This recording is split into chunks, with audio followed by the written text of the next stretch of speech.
Tonight, the candles burn low in a stone-walled chamber, where a king's breath grows thin, and a single choice, quiet, deliberate, and dangerous, will echo long after the bells of dawn. This is a tale of crowns and conscience, of a father who sees too much and chooses the path no one expects. If you enjoy slow, atmospheric stories meant to ease you into rest, please like the video, subscribe for more gentle tales, and leave a comment telling us where you're listening from. Perhaps the US, as night settles in, Europe as the late hours deepen, Canada wrapped in evening calm, or somewhere else in the world, listening at your own perfect time.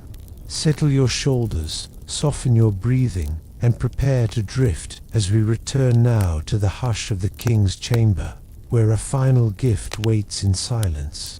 The chamber smelled of beeswax and winter air. A narrow window stood cracked open, letting in a ribbon of cold that stirred the curtains like pale ghosts. King Aldrin lay beneath a heavy quilt, stitched with faded lions, his chest rising and falling in careful, measured waves, as though each breath were weighed before it was taken.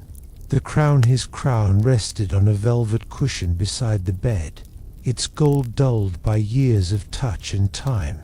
Outside the chamber door, footsteps whispered and paused. Servants moved softly, their eyes lowered, their voices reduced to murmurs that blended with the faint pop of the fire.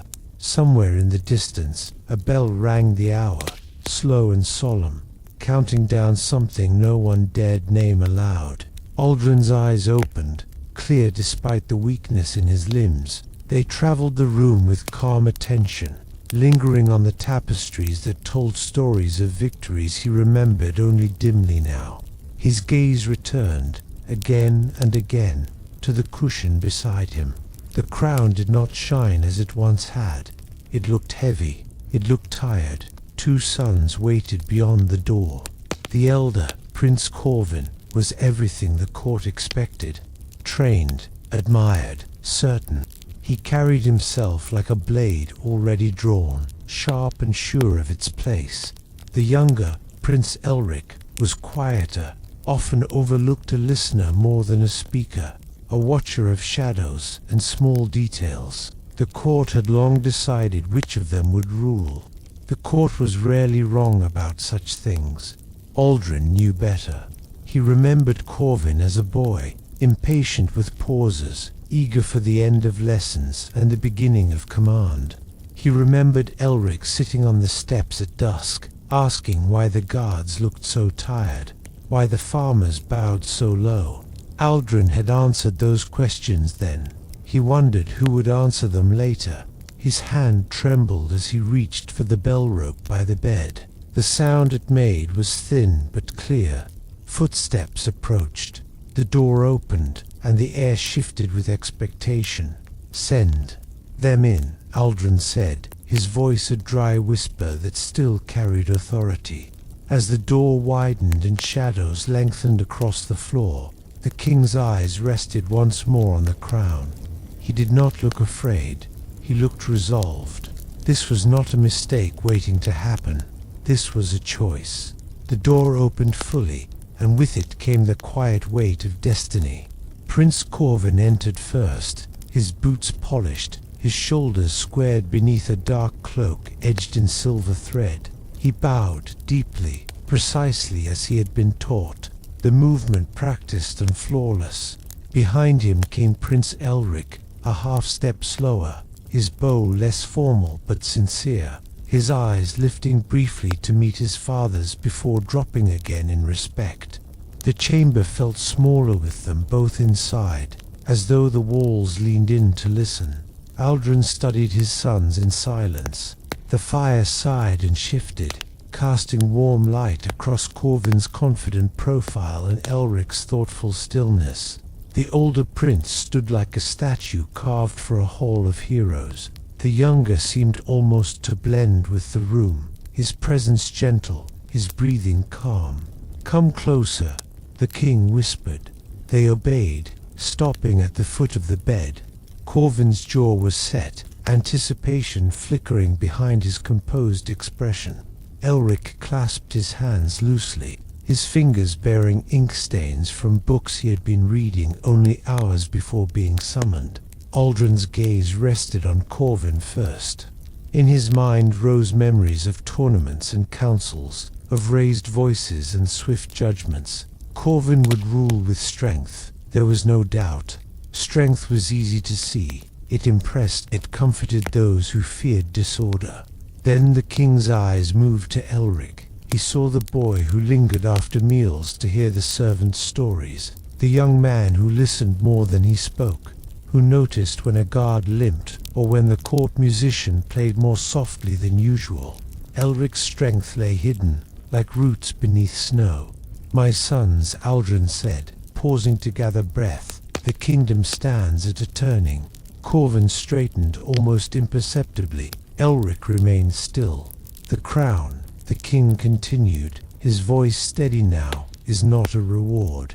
It is a burden, heavy enough to bend even the proudest back." The fire crackled gently, as if agreeing. Aldrin's hand drifted toward the velvet cushion.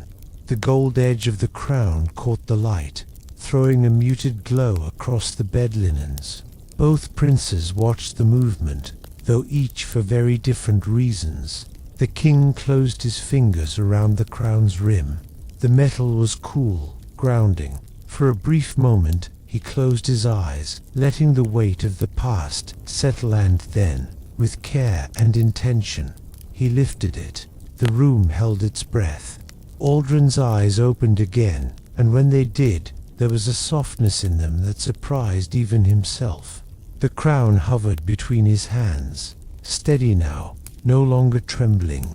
Time seemed to stretch, the silence deepening until even the fire grew quiet, as though it too were listening. Corvin felt his pulse quicken. This was the moment he had prepared for all his life. The tutors, the councils, the measured patience he had learned to perform, all of it had led here. He stepped forward without realizing he had done so, the faint scrape of his boot loud in the stillness. Elric noticed the sound and stopped breathing for a heartbeat. He remained where he was, his gaze lowered, not out of disinterest, but out of reverence for the moment unfolding. He sensed, in a way he could not explain, that this was not a ceremony but a confession. Aldrin saw both reactions. He had expected them. "Corvin," the king said gently, his voice thin but clear, "you have always walked ahead, eager to meet the world face first." Corvin inclined his head, accepting the words as praise. "And Elric," Aldrin continued, turning slightly, "you have always waited, watching the world before stepping into it." Elric looked up then, startled, his eyes meeting his father's fully. The crown shifted in Aldrin's hands. Slowly, so slowly, it felt like the turning of seasons. He moved it not toward the son who stood ready, but toward the one who did not. A breath passed through the room, sharp and sudden. Corvin froze.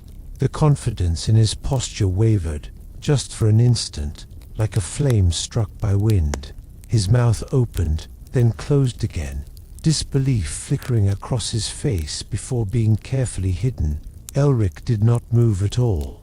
"Father," he whispered, not in protest, but in uncertainty. Aldrin's hands were steady now as he held the crown before Elric. The gold reflected in the younger prince's eyes, bright and overwhelming. It looked impossibly heavy up close, its history pressing down before it even touched his brow. "I give you this," the king said, each word placed with care, "not because you seek it, but because you listen to what it asks of you." Tears gathered at the corners of Aldrin's eyes, though his expression remained calm. This was the choice he had made long before this night, long before the sickness, long before the whispers in the court. The crown hovered, waiting. The kingdom, unseen, waited with it. Elric's hands rose slowly, as if he were afraid the air itself might shatter if he moved too quickly. His fingers brushed the underside of the crown, feeling the chill of the metal, the tiny imperfections worn smooth by generations of kings. It was heavier than he expected, heavier than any book he had ever held, and yet it felt strangely balanced, as though it had been waiting for this precise moment. Corvin watched in silence. The room seemed to tilt slightly. The world no longer aligned the way he had always known it.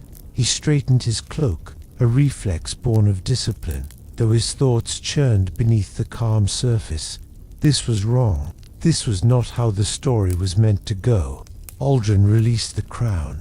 For a breathless instant, Elric bore its full weight alone. His arms trembled, then steadied.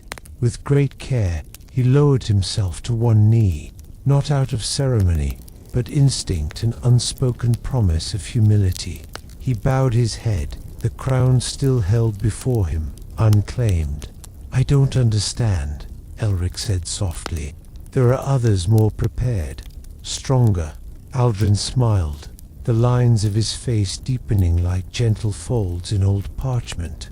"Preparedness can be taught," he whispered. "Strength can be borrowed, but care must be chosen." The fire flared gently, casting a glow that wrapped the moment in warmth. Corvin's hands curled at his sides. He said nothing, but something shifted behind his eyes. The court would ask questions. The lords would resist. He could already hear their voices, sharp and insistent. This choice would not pass quietly. Aldrin turned his gaze to Corvin then, and in it was neither apology nor doubtingly a deep, weary love. "You will be needed," he said, "more than you know." The words did little to ease the ache forming in Corvin's chest, but they lodged there, heavy and unresolved. Elric lifted the crown at last and, with a careful breath, placed it upon his head. The metal settled, cool and final, against his brow. The room did not thunder. The walls did not shake. Instead, a deep, profound stillness followed, like the pause after a snowfall. Somewhere beyond the chamber, a bell rang again. Aldrin closed his eyes, his work done. The stillness lingered, gentle and vast, as though the chamber itself were exhaling after holding its breath for too long. Elric remained kneeling, the crown resting upon his head with a weight that seemed to settle not only on his brow, but deep within his chest. Each heartbeat felt louder now, more deliberate, echoing in his ears like distant drums beneath the earth. Aldrin's breathing grew softer, shallower. His face relaxed, the tension easing from his features as if a long-kept vow had finally been fulfilled. One of the servants stepped forward instinctively, then stopped, sensing that this was not a moment to interrupt. Corvin broke the silence first. "Father," he said quietly, carefully, as though any sharpness might fracture what little balance remained. "If this is your will, then say what you would have of me." Aldrin's eyes opened once more, finding Corvin with surprising clarity. "Stand beside him," the king whispered. "Not above, not behind, beside." The words settled slowly, like ash after a fire. Corvin bowed his head, deeper this time, the movement no longer polished for an audience. Something in him resisted an old, fierce pride, but beneath it stirred another feeling, unfamiliar and unsettling. Purpose, reshaped. Elric rose at last, unsteady at first, then firmer. He looked at his brother, searching his face for anger, for betrayal, for anything that might prepare him for what came next. Instead, he found restraint and something quieter beneath it, a watchful resolve. "I will need you," Elric said honestly, his voice barely above a breath. Corvin met his gaze and nodded once. "Then I will stay."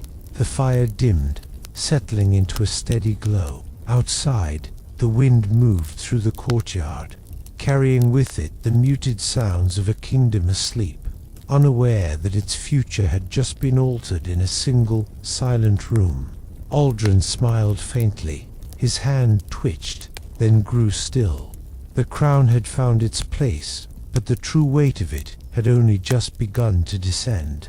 Dawn came quietly, as if it too wished to tread gently upon the moment. Pale light crept through the narrow window, softening the shadows and turning the dust in the air to drifting gold. The fire had burned low, leaving behind warm embers that glowed like sleeping stars. Uldren did not wake. A servant noticed first, her breath catching softly in her throat. She placed 2 fingers at the king's wrist, then bowed her head without a word. The silence that followed was not sharp or sudden. It was deep, solemn, and calm like the closing of a well-read book. Elric stood at the bedside, the crown still upon his head, though it felt heavier now, anchored by finality. He did not cry. Instead, he rested his hand lightly on the quilt, feeling the faint warmth that remained, as though some echo of his father still lingered there. Corvin stood behind him, a steady presence. When the servants knelt, he knelt with them. When the bells began to toll across the city's slow, measured notes that rolled over rooftops and into streets, he bowed his head, his expression composed, his thoughts unreadable. By mid-morning, word had spread. Whispers moved through corridors like cautious animals. Lords gathered in clusters, their voices hushed but urgent. The choice had already begun to ripple outward, touching every corner of the stone halls.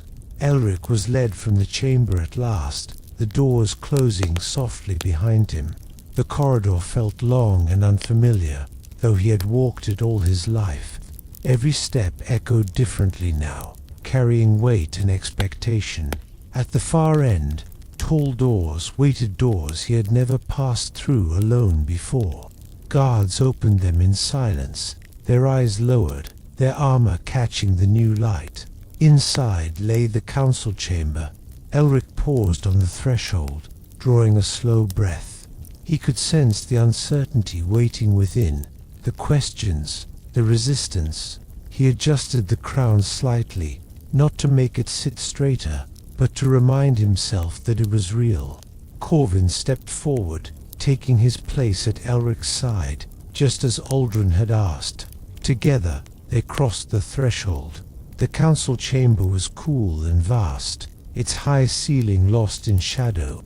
Tall windows lined the walls, their colored glass muting the daylight into pools of blue and amber that spilled across the long oak table. The lords were already assembled, their robes whispering as they shifted, their rings catching the light as hands folded and unfolded in uneasy anticipation. Conversation faded as Elric entered. He felt every gaze turned toward him, pressing gently but insistently against his senses. Some faces showed surprise, others confusion, a few thinly veiled displeasure. Only 1 or 2 offered quiet nods, reserved and thoughtful. Elric moved to the backed chair at the head of the table. It loomed larger than he remembered, carved with scenes of ancient coronations and forgotten wars. He did not sit at once. Instead, he rested his hands on the table's edge, grounding himself in the smooth, worn wood. "The king has passed," a lord murmured, the words drifting through the chamber like a sigh. "And the crown?" another asked softly, though his eyes already held the answer. Elric lifted his head. The crown caught the light, sending a muted gleam across the room. He felt a tremor of doubt stir within him, then settle. He spoke calmly, carefully, letting the words find their own steady pace. "My father named me his heir," he said, "by choice, by intent." A ripple moved through the chamber, not outrage, not acceptance, but something in between. Questions formed, but did not yet break free. The lords studied Corvin then, perhaps expecting contradiction, challenge, or claim. Corvin met their looks evenly. "I stand with my brother," he said simply, "as my father commanded." The simplicity of the statement disarmed the room more than any argument could have. The murmurs softened. A few lords leaned back in their chairs, reassessing. Elric exhaled slowly. He had expected resistance, even anger. What he found instead was something subtler: uncertainty, cautious curiosity, a kingdom holding its breath, waiting to see what kind of ruler would emerge. Outside, the bells ceased their tolling. The city began to stir. The long work of ruling had begun not with a shout, but with a quiet, deliberate step forward. The meeting stretched on in a measured hush. One by one, the lords spoke, some offering formal words of loyalty, others cloaking their doubts in careful questions about succession, stability, and the strength of the borders. Elric listened more than he spoke, his gaze steady, his breathing slow. He remembered his father's words: care must be chosen. When he did answer, his voice remained calm, unhurried. He spoke of harvests before wars, of roads before banners, of listening to the quiet corners of the kingdom before commanding its loudest halls. The room gradually shifted, shoulders eased, pens paused in mid-scratch. What the lords heard was not weakness, but patience. Corvin watched from his seat nearby, saying little. He studied his brother as if seeing him anew, noting the way Elric allowed silence to do its work, the way he acknowledged each speaker without yielding himself to them. This was not the rule Corvin had imagined, but it was not empty either. By afternoon, sunlight had moved across the chamber floor, and the air had warmed slightly. The council was dismissed with respectful bows, slower and deeper than when it had begun. Elric remained behind, standing alone at the head of the table. The room felt different, now less imposing, more like a place of conversation than judgment. He reached up and touched the edge of the crown, then let his hand fall again. He did not remove it. Not yet. Corvin approached, his footsteps echoing softly. "They will test you," he said, not as a warning, but as a fact. Elric nodded. "I expect them to." A faint smile touched Corvin's mouth, brief and thoughtful. "Then, I will help you prepare." Beyond the windows, the city moved on. Merchants opened shutters. Children chased one another through sunlit streets. Life continued, unaware of how delicately its course was being redirected. Elric turned toward the light, feeling the weight of the day settle around him, not crushing, but constant. The crown no longer felt cold, it felt awake. Evening returned like a familiar companion, unhurried and kind. The palace halls softened as torches were lit, their flames steady and low, painting the stone walls in warm amber tones. Elric walked slowly through a side corridor he had always favored, one that overlooked the inner gardens. He had chosen it deliberately, seeking quiet rather than ceremony. Below, the gardens rested beneath the darkening sky. Dew gathered on leaves, and the scent of earth rose gently with the cooling air. A fountain murmured to itself, its rhythm soothing and patient. Elric paused at the railing, letting the sound settle his thoughts. For the first time since the dawn, he allowed himself to feel the weight of everything that had changed, not as fear, but as awareness. The crown was no longer just his father's final wish, it was a living promise, demanding attention with every passing moment. Footsteps approached, familiar and unintrusive. Corvin joined him at the railing, resting his forearms against the cool stone. They stood in silence for a while, watching the water move, listening to the distant life of the palace winding down for the night. "You never wanted this," Corvin said at last, his voice low. Elric shook his head slightly. "I wanted understanding." Corvin considered this, the faint line between his brows easing. "Perhaps that is why he chose you." A breeze passed through the garden, stirring leaves and carrying with it the smell of night-blooming flowers. Somewhere, a guard laughed softly, the sound brief and human. Elric closed his eyes for a moment. He pictured the kingdom not as a map or a list of titles, but as a collection of small, quiet moments like this one. He felt a sense of resolve settle within him, steady and unhurried. When he opened his eyes again, the sky was deep blue, the first stars appearing. Tomorrow would bring challenges. Tonight was for remembering why care mattered. Night deepened, and with it came a gentler stillness. Elric retired to the king's chambers, now his own, though they did not yet feel that way.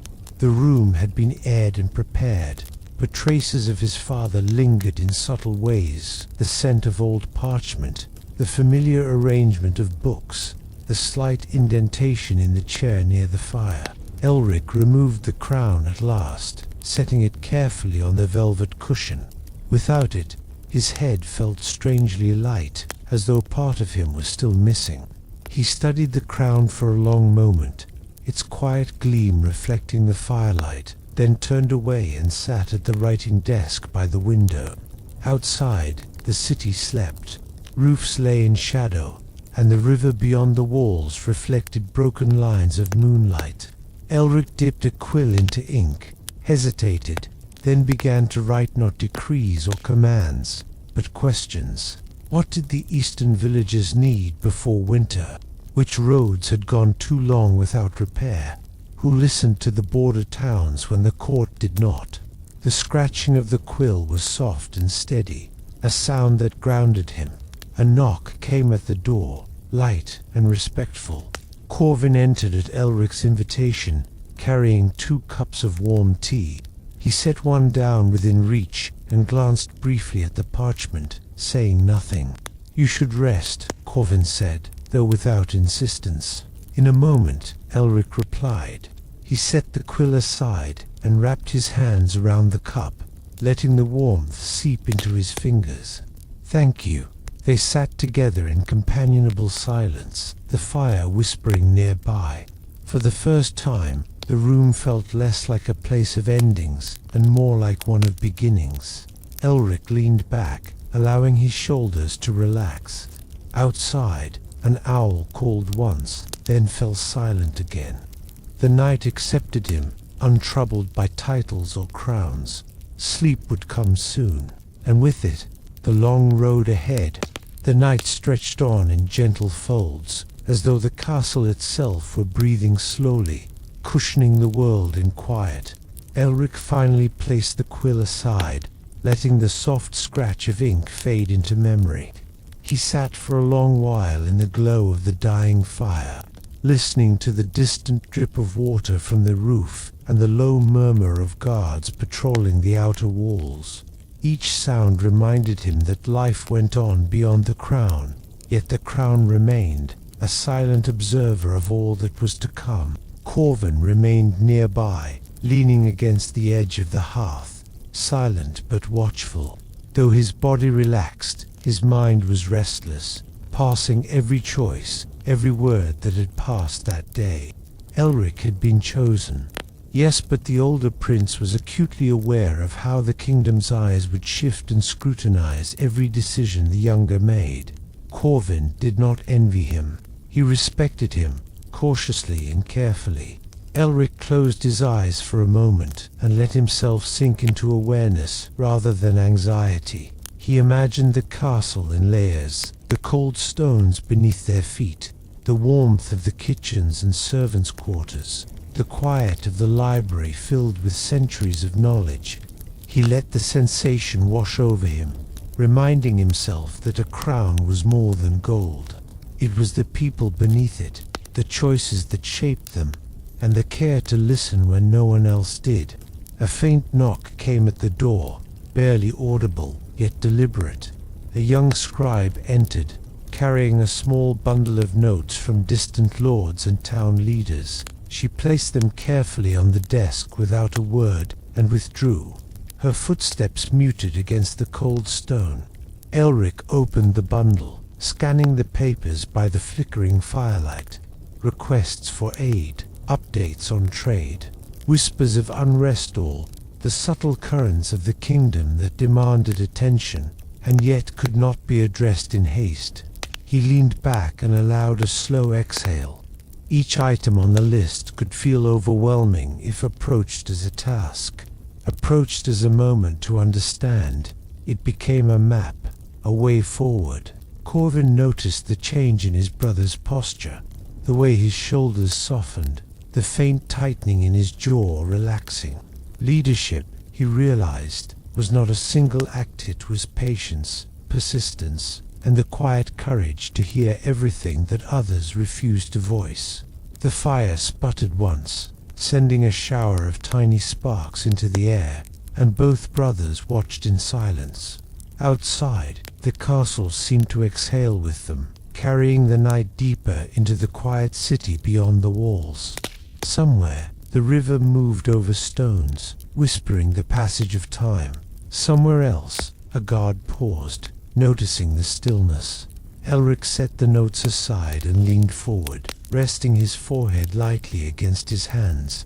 He thought of his father's choice, the weight of the crown, and the delicate threads connecting everyone in the kingdom.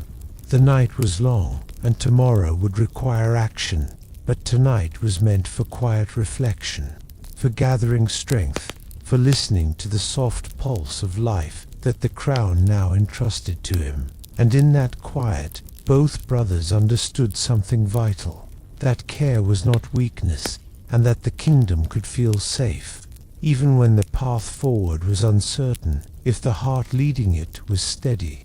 The night deepened, and the castle settled into a rhythm that felt almost like a heartbeat. Torches along the corridors flickered gently, casting soft shadows that danced lazily across stone walls. Elric walked slowly from the chamber to the balcony overlooking the courtyard. The air was crisp, carrying the faint scent of frost on the garden herbs below. Each breath he took was sharp and sweet, grounding him in the present, despite the weight of history pressing upon his shoulders. Below, the guards moved in quiet patterns, their boots barely making a sound on the cobblestones. The courtyard itself seemed suspended in a delicate hush, the fountain's gentle murmur, the distant clatter of shuttles settling in the cold, all blending into a calm that almost felt sacred. Elric leaned against the cold stone railing, feeling its firmness beneath his fingers. It was a reminder the world endured beyond the crown, yet the crown required endurance of him. Corvin joined him, silent as the night itself. He rested one hand lightly on the railing beside Elric, careful not to startle him.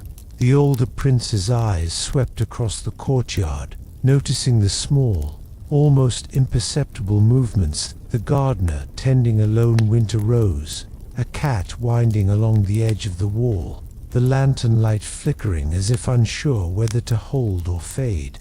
Everything was alive, yet quiet, like the pulse of the kingdom itself. "Elric," Corvin said softly, almost as if speaking louder might shatter the stillness. "They will watch every decision, every gesture, every word." Elric nodded, though his eyes remained on the garden below. "I know," he replied, "but the crown is not a sword, it is a lens. I must see clearly, even when they do not." Corvin considered this, letting the words settle like snow on a quiet roof. "Then I will help you see," he said at last, "and if needed, I will carry the weight with you." A cool breeze stirred the balcony curtains, brushing against Elric's face, and he felt an unexpected calm in it. The night was long, the path uncertain, but in that quiet moment, he understood something his father had known all along. Strength alone could command obedience, but true, steady care could shape loyalty. Below, the fountain's water caught the torchlight and shimmered like molten silver. Somewhere beyond the walls, a wolf's distant howl rose and fell, swallowed by the vastness of the winter night. Elric and Corvin remained on the balcony, side by side, listening to the quiet symphony of the kingdom, aware that tomorrow would demand decisiveness, yet tonight offered reflection, a gentle moment to gather courage. In the stillness, Elric let his shoulders relax, the crown forgotten for now, resting at the edge of the balcony where the soft firelight met it. The night seemed to affirm that every choice, no matter how unexpected, could be met with patience, and that the right path often began with quiet observation rather than force. The hours passed slowly, wrapped in the soft, silver hush of midnight. Elric returned inside, closing the balcony doors with a measured click that seemed unusually loud in the quiet castle. The crown still rested on its velvet cushion, gleaming faintly in the firelight, like a sentinel waiting for its bearer.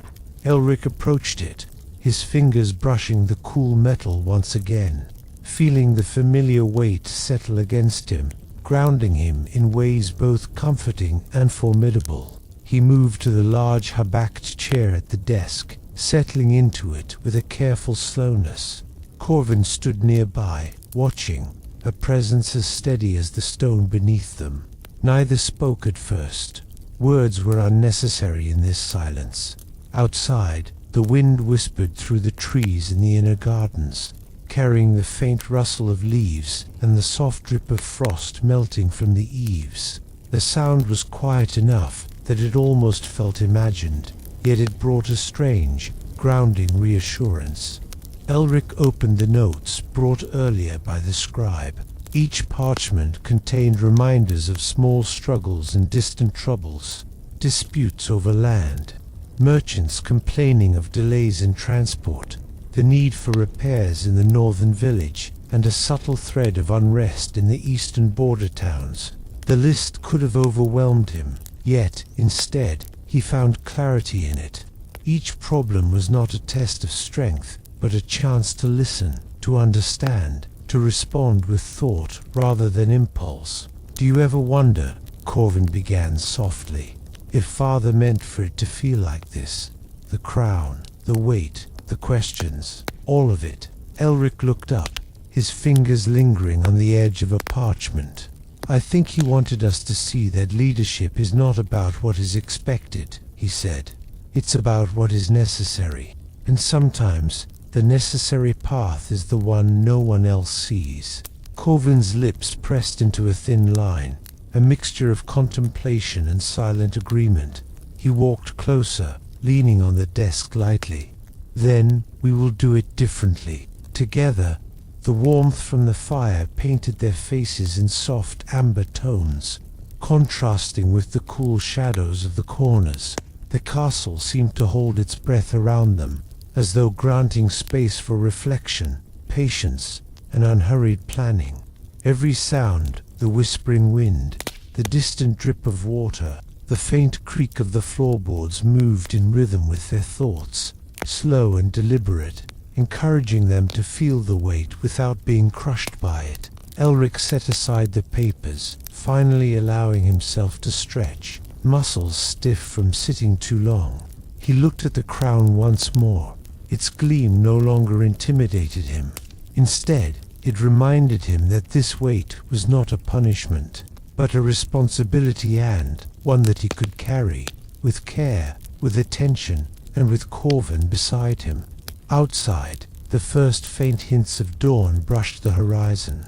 The night's quiet lingered, and within it, the brothers felt the steady heartbeat of a kingdom waiting, not with fear, but with cautious hope. The first light of dawn crept through the tall windows, painting streaks of pale gold across the chamber walls. The fire had dwindled to glowing embers, and the castle was filled with the soft hush of morning. A distant clatter from the kitchens, the low murmur of early guards, and the occasional cry of a bird awakening to the day. Elric stood by the window, letting the warmth of the sun's first touch wash over him, carrying with it a subtle reassurance that the kingdom had survived the night, as it always had. Corvin moved to stand beside him, his expression calm, though his eyes were sharp and alert. The elder prince's posture radiated readiness, yet there was an unspoken understanding between them, a shared recognition that the crown did not belong to one alone. It was a force to guide them both, a weight to balance rather than dominate. Elric's gaze swept across the courtyard below. Servants moved like quiet shadows, carrying out their morning routines. The fountain trickled steadily, and the frost still clung to the edges of the garden's stone paths, sparkling in the sun. There was a rhythm to it, a reminder that life continued, layer upon layer, regardless of the choices of kings. "Tomorrow," Corvin said softly, "they will test you. And the day after that, and the day after that." Elric nodded slowly. "I know, but Father gave me this because he trusted me to listen, not because he expected me to conquer." The firelight from the hearth behind them caught the edge of the crown, casting a halo of gold across Elric's dark hair. He reached up and touched it lightly, feeling the cold weight of history, the legacy of every ruler who had come before. Yet, rather than intimidation, there was calm, quiet affirmation that he could honor it without being overwhelmed. Corvin studied him for a long moment, then leaned against the windowsill. "We will need a plan," he said. "The lords will push, some will resist, and yet," his voice trailed, thoughtful, measured, "we can shape it differently." As he intended, Elric turned to him, the soft gold light illuminating the resolve in his eyes. "Then we will begin slowly," he said, "step by step, listening to the kingdom before commanding it." Outside, the city began to stir, fully now, roosters crowing, doors opening, merchants calling, and carts rolling across stone streets. The sound was not harsh. It was life, unhurried and enduring. Inside, the two brothers remained still for a few more heartbeats, drawing strength from the quiet, aware that every choice they made today would ripple through the lives below, shaping the world beyond the crown. The morning held promise, tempered with caution, and in that balance, Elric felt a steadiness he had not known he could carry. The weight of the crown was no longer daunting, it was a compass, guiding him through the stillness before the day demanded action. The day unfolded slowly, with the kind of calm that precedes action. Elric moved through the palace corridors with deliberate steps, the crown resting lightly in his hands as he carried it toward the council chamber. Each stone beneath his boots seemed to absorb his presence, humming faintly with the weight of history. He felt, in each echo of his footsteps, the responsibility he bore not as a show of power, but as a quiet thread connecting him to every soul in the kingdom. Corvin walked beside him, silent and attentive, watching the small details, the guards' subtle nods, the way the banners caught the morning light, the soft creak of a door that hadn't been oiled in decades. He understood what his father had seen long ago, that leadership was more than decisions. It was awareness, patience, and care woven into every action.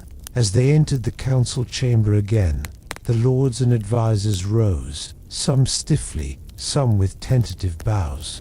Their faces were a mixture of curiosity, wariness, and cautious hope. Elric felt the familiar tightening of the chest, a mix of anticipation and calm. He set the crown gently upon his head, its weight reminding him of his father's final lessons, not to lead with haste, nor with pride, but with attentive patience. "My lords," he began, his voice steady and soft, "today we will listen first. We will speak second. The kingdom thrives when we understand before we command." A murmur of surprise traveled through the room, not of dissent, but of recognition. Few kings had started their rule with restraint instead of decree. Some eyes softened, others remained guarded. But in the corners, Elric noticed curiosity stirring, and that, he thought, was the first step. The first reports arrived, a dispute over a boundary in the northern village, a shipment delayed by winter storms, a small rebellion simmering in a border town. Elric let each report unfold slowly, not interrupting the voices of those who had gathered for counsel. He asked questions, not sharp, not testing, but genuinely curious. The room responded in kind. Slowly, the tension ebbed, replaced by dialogue, understanding, and a subtle rhythm that promised more than order. It promised attention. Corvin remained close, ready to support, to intervene if needed, but mostly present to absorb, to learn, to ensure that his brother's deliberate approach held firm. Outside the chamber, the city's hum continued, soft and persistent, reminding them both that the kingdom lived not only within stone walls, but in every hearth, every farm, every road, connecting villages and towns. By late afternoon, the initial consultations concluded. The council had not been silenced, nor had it been conquered. Instead, it had been seen, acknowledged, and invited into a careful rhythm that Elric hoped would define his reign. The crown on his head felt heavier now, not oppressive, but tangible, a guide, a weight to balance patience and action, listening and decision, hope and responsibility. As the afternoon sun began to lower toward the horizon, painting the stone walls in soft gold and rose, Elric retreated from the council chamber to the quiet of the private gardens. The winter air was crisp but not harsh, carrying the faint scent of rosemary and pine. Each step he took on the gravel paths echoed softly, mingling with the distant calls of birds settling for the night and the muted murmur of fountains cooling in the fading light. The crown, still upon his head, felt like an extension of himself, its weight neither oppressive nor distant, but steady, a reminder of the path he had been entrusted to follow. Corvin followed closely behind, silent, his gaze drifting across the familiar gardens as though reading them for the first time. The older prince noticed every detail, the frost still clinging to the edges of leaves, the way the last rays of sun caught the spire of the distant city wall, the way the light fell across his brother's thoughtful expression. Corvin felt the subtle shift in Elric Howe. The young king carried authority without haste, awareness without anxiety, and patience without weakness. It was a presence that demanded neither fear nor awe, only attention and care. Elric stopped at a small stone bench beneath a slender tree, its branches bare but graceful, reaching toward the fading sky. He took a slow breath, feeling the chill seep through his cloak, and exhaled, letting the weight of the day settle. Around him, the garden was quiet except for the soft rustle of leaves and the distant drip of melting frost. For the first time since the coronation, he allowed himself to simply observe, to exist as the crown's bearer without action pressing immediately upon him. Corvin came to stand beside him, resting a hand lightly on the bench. "You've done well," he said softly. "The council, they're watching, yes, but not with hostility. They see that you're listening, not demanding." Elric smiled faintly, the corners of his mouth lifting just enough to show relief. "I hope so. I want them to feel heard, not forced. That was Father's wish, after all. And now mine, in a way." The wind shifted, carrying a faint fragrance of smoke from the city hearths. Somewhere beyond the walls, a child laughed. A dog barked softly. The world was alive and patient, indifferent to crowns, yet responsive to careful stewardship. Elric closed his eyes for a moment, feeling the pulse of life around him, and understood that leadership was not in commanding the earth, but in bending to its rhythm with respect. They sat together on the stone bench, the silence between them not awkward, but steady, each companioning the other in quiet vigilance. Night approached gradually, and with it, the first stars began to appear, soft points of light against the deepening blue. The crown caught the fading sun one last time, and Elric felt its weight, not as burden, but as guidance, a steady reminder of what had been given and what must now be nurtured. Twilight settled over the castle, folding the gardens into shadows that stretched and swayed with the fading breeze. Elric remained on the stone bench, the crown still perched lightly upon his head, as though it had become part of him.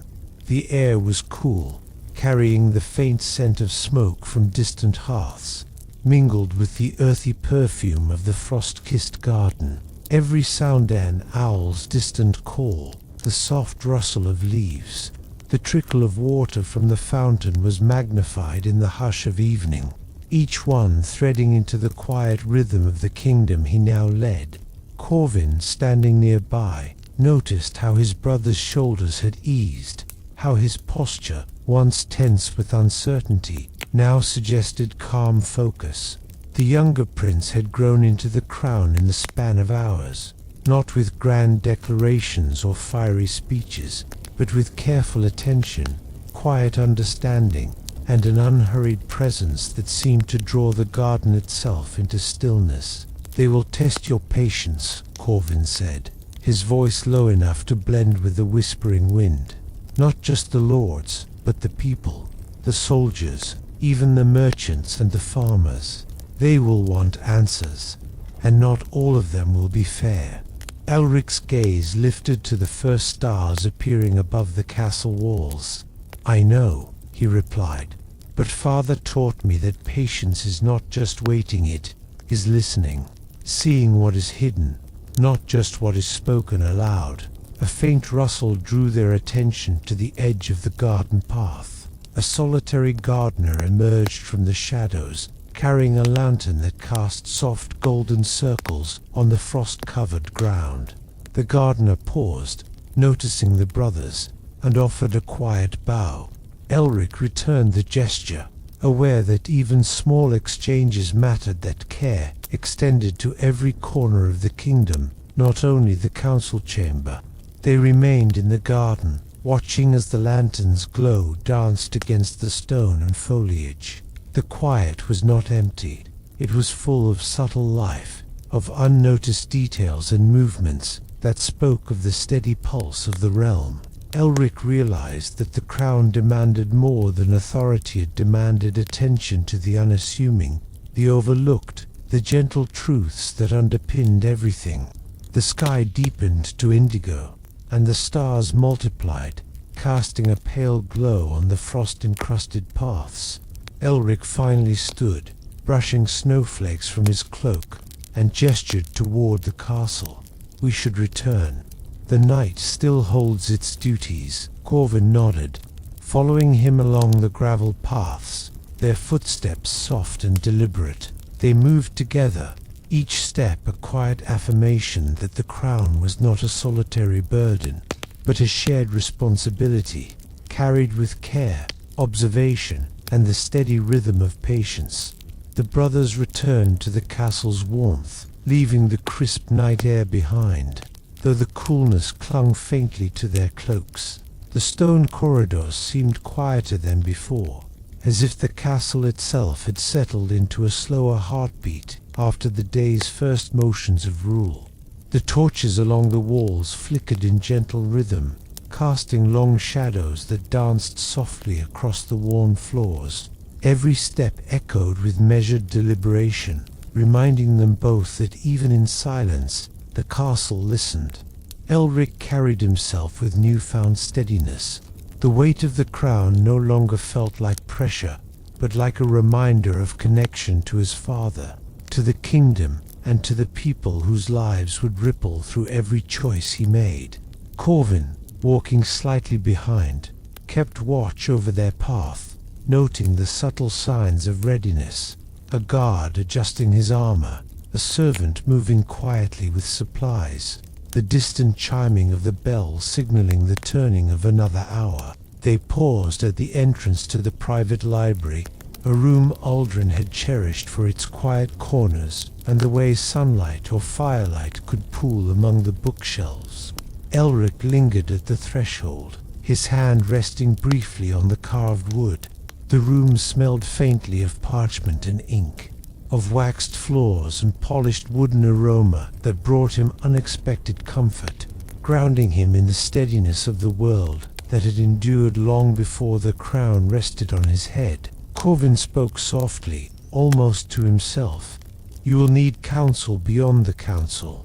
Knowledge matters as much as strength. He knew this. Elric nodded, stepping inside. He ran his fingers along the spines of books he had known since childhood, each title a bridge to wisdom he might not yet understand, a reminder that learning and listening were as vital as action. A faint draught carried the scent of rain from a nearby window, mingling with the lingering aroma of ink and wood, creating a calm that invited reflection. They moved deeper into the library, finding a quiet alcove near the fire.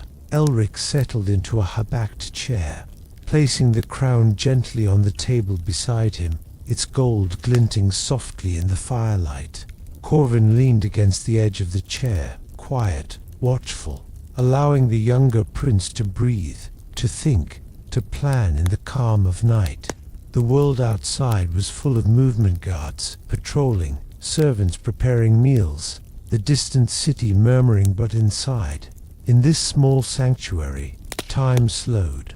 Elric could feel the pulse of the kingdom, not in noise or spectacle, but in the measured cadence of life continuing, the faint rustle of parchment, the whisper of pages turning, the low sigh of the fire as it burned down to glowing embers.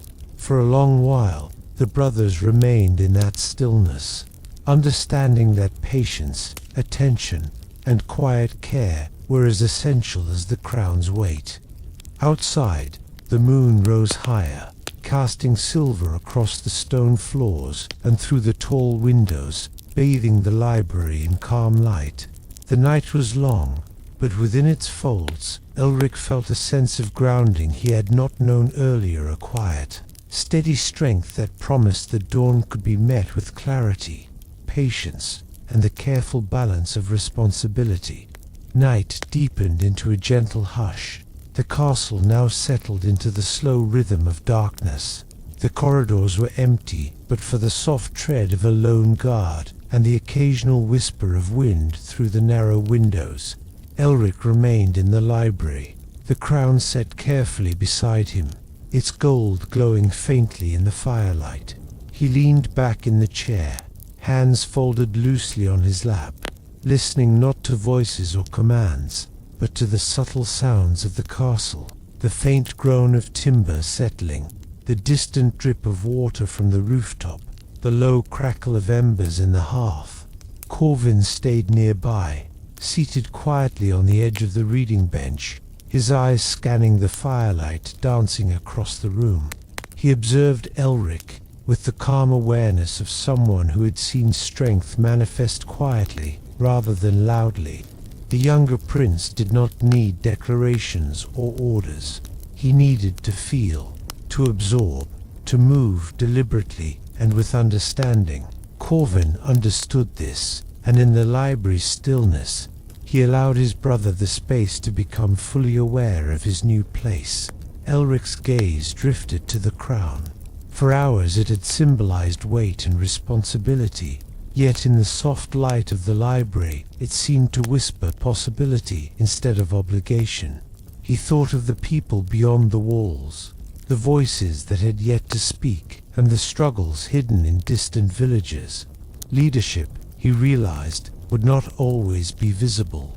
It would be in listening, in subtle attention, in the small choices made long before any grand gestures. A scroll lay on the desk, one he had not yet opened. He unfolded it slowly.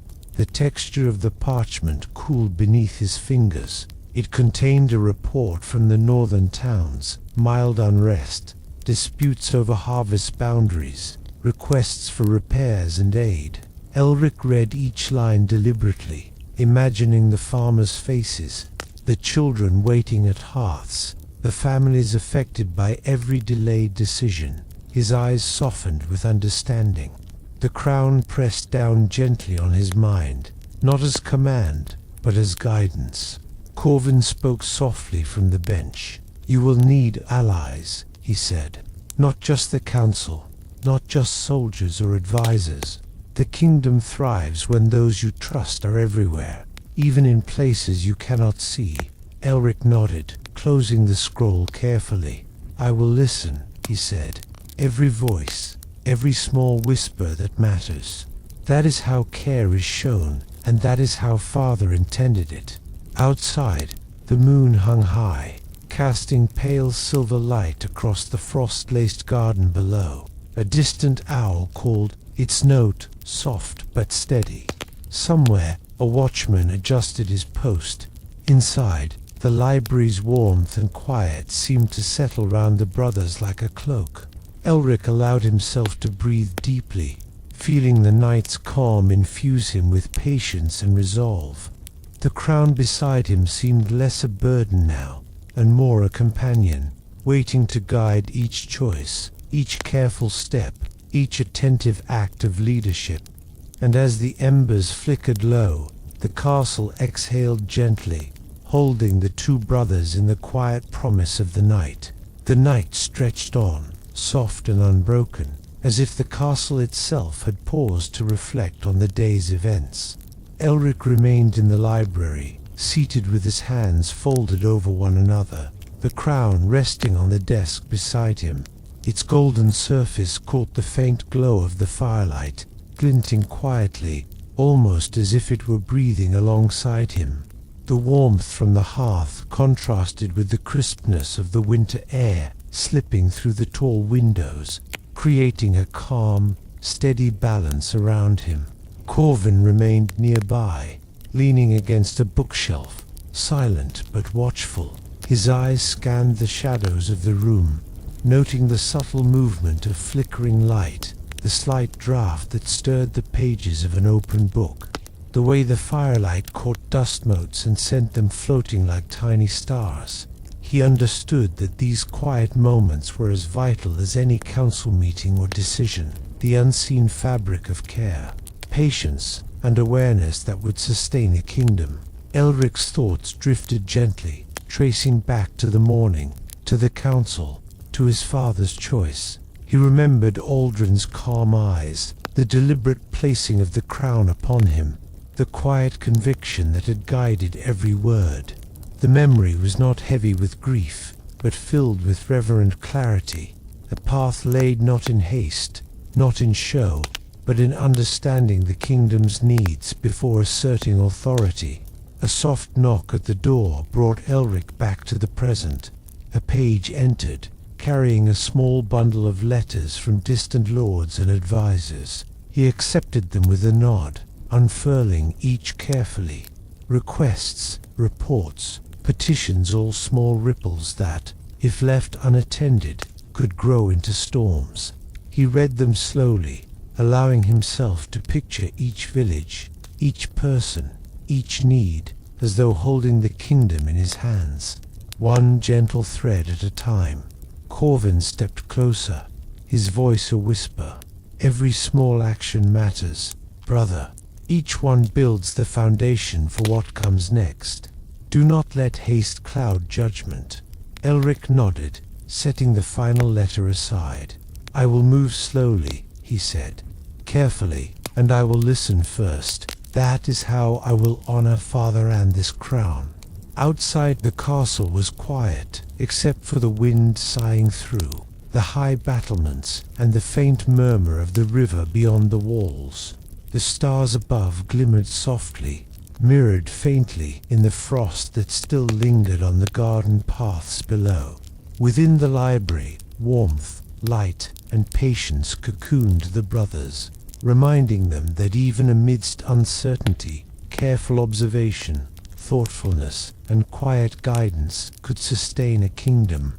Elric leaned back, closing his eyes for a long moment, feeling the weight of the crown not as burden, but as steadying presence. Corvin watched him in silence, knowing that the foundation of leadership had begun not with grand gestures, but with attentive care and deliberate calm. The night continued its slow passage, enveloping the castle in patience, reflection, and a quiet, enduring hope. The castle slept in the soft embrace of midnight, its stone corridors silent, except for the occasional murmur of a distant guard or the whisper of wind threading through the towers. Elric remained in the library, the crown once again upon the desk beside him, its gold glinting faintly like a quiet heartbeat. The fire had burned down to embers, casting warm, shifting light that made the shadows stretch lazily along the walls and shelves.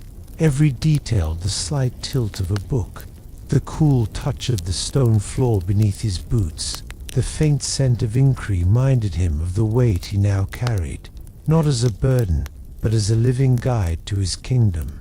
Corvin leaned against the window frame, observing the night outside. The frost on the garden paths sparkled faintly in the pale moonlight, and the distant river whispered as it wound through the city. He could feel the kingdom moving quietly beyond these walls, and he knew that each small decision they made tonight could ripple outward, touching lives in ways the council, or even they themselves, might not immediately see. Elric traced a finger along the edge of a map spread across the desk. The northern villages, the eastern borders, the trade routes, and the farmlands-edged territory held concerns, tensions, and hopes that demanded attention. But rather than overwhelm, he allowed the map to guide him gently, connecting each line, each village, each road, to the larger picture of the realm. He thought of the farmers, the merchants, the soldiers, and the children, letting the weight of their lives settle into his awareness like soft, steady stones beneath water. "You listen well," Corvin said quietly, drawing Elric from his reverie. "Not just to the council, but to the world itself. That is what will set you apart." Elric looked up, the flicker of firelight catching the crown beside him. Father wanted someone who would see the quiet truths, not just command the loud ones.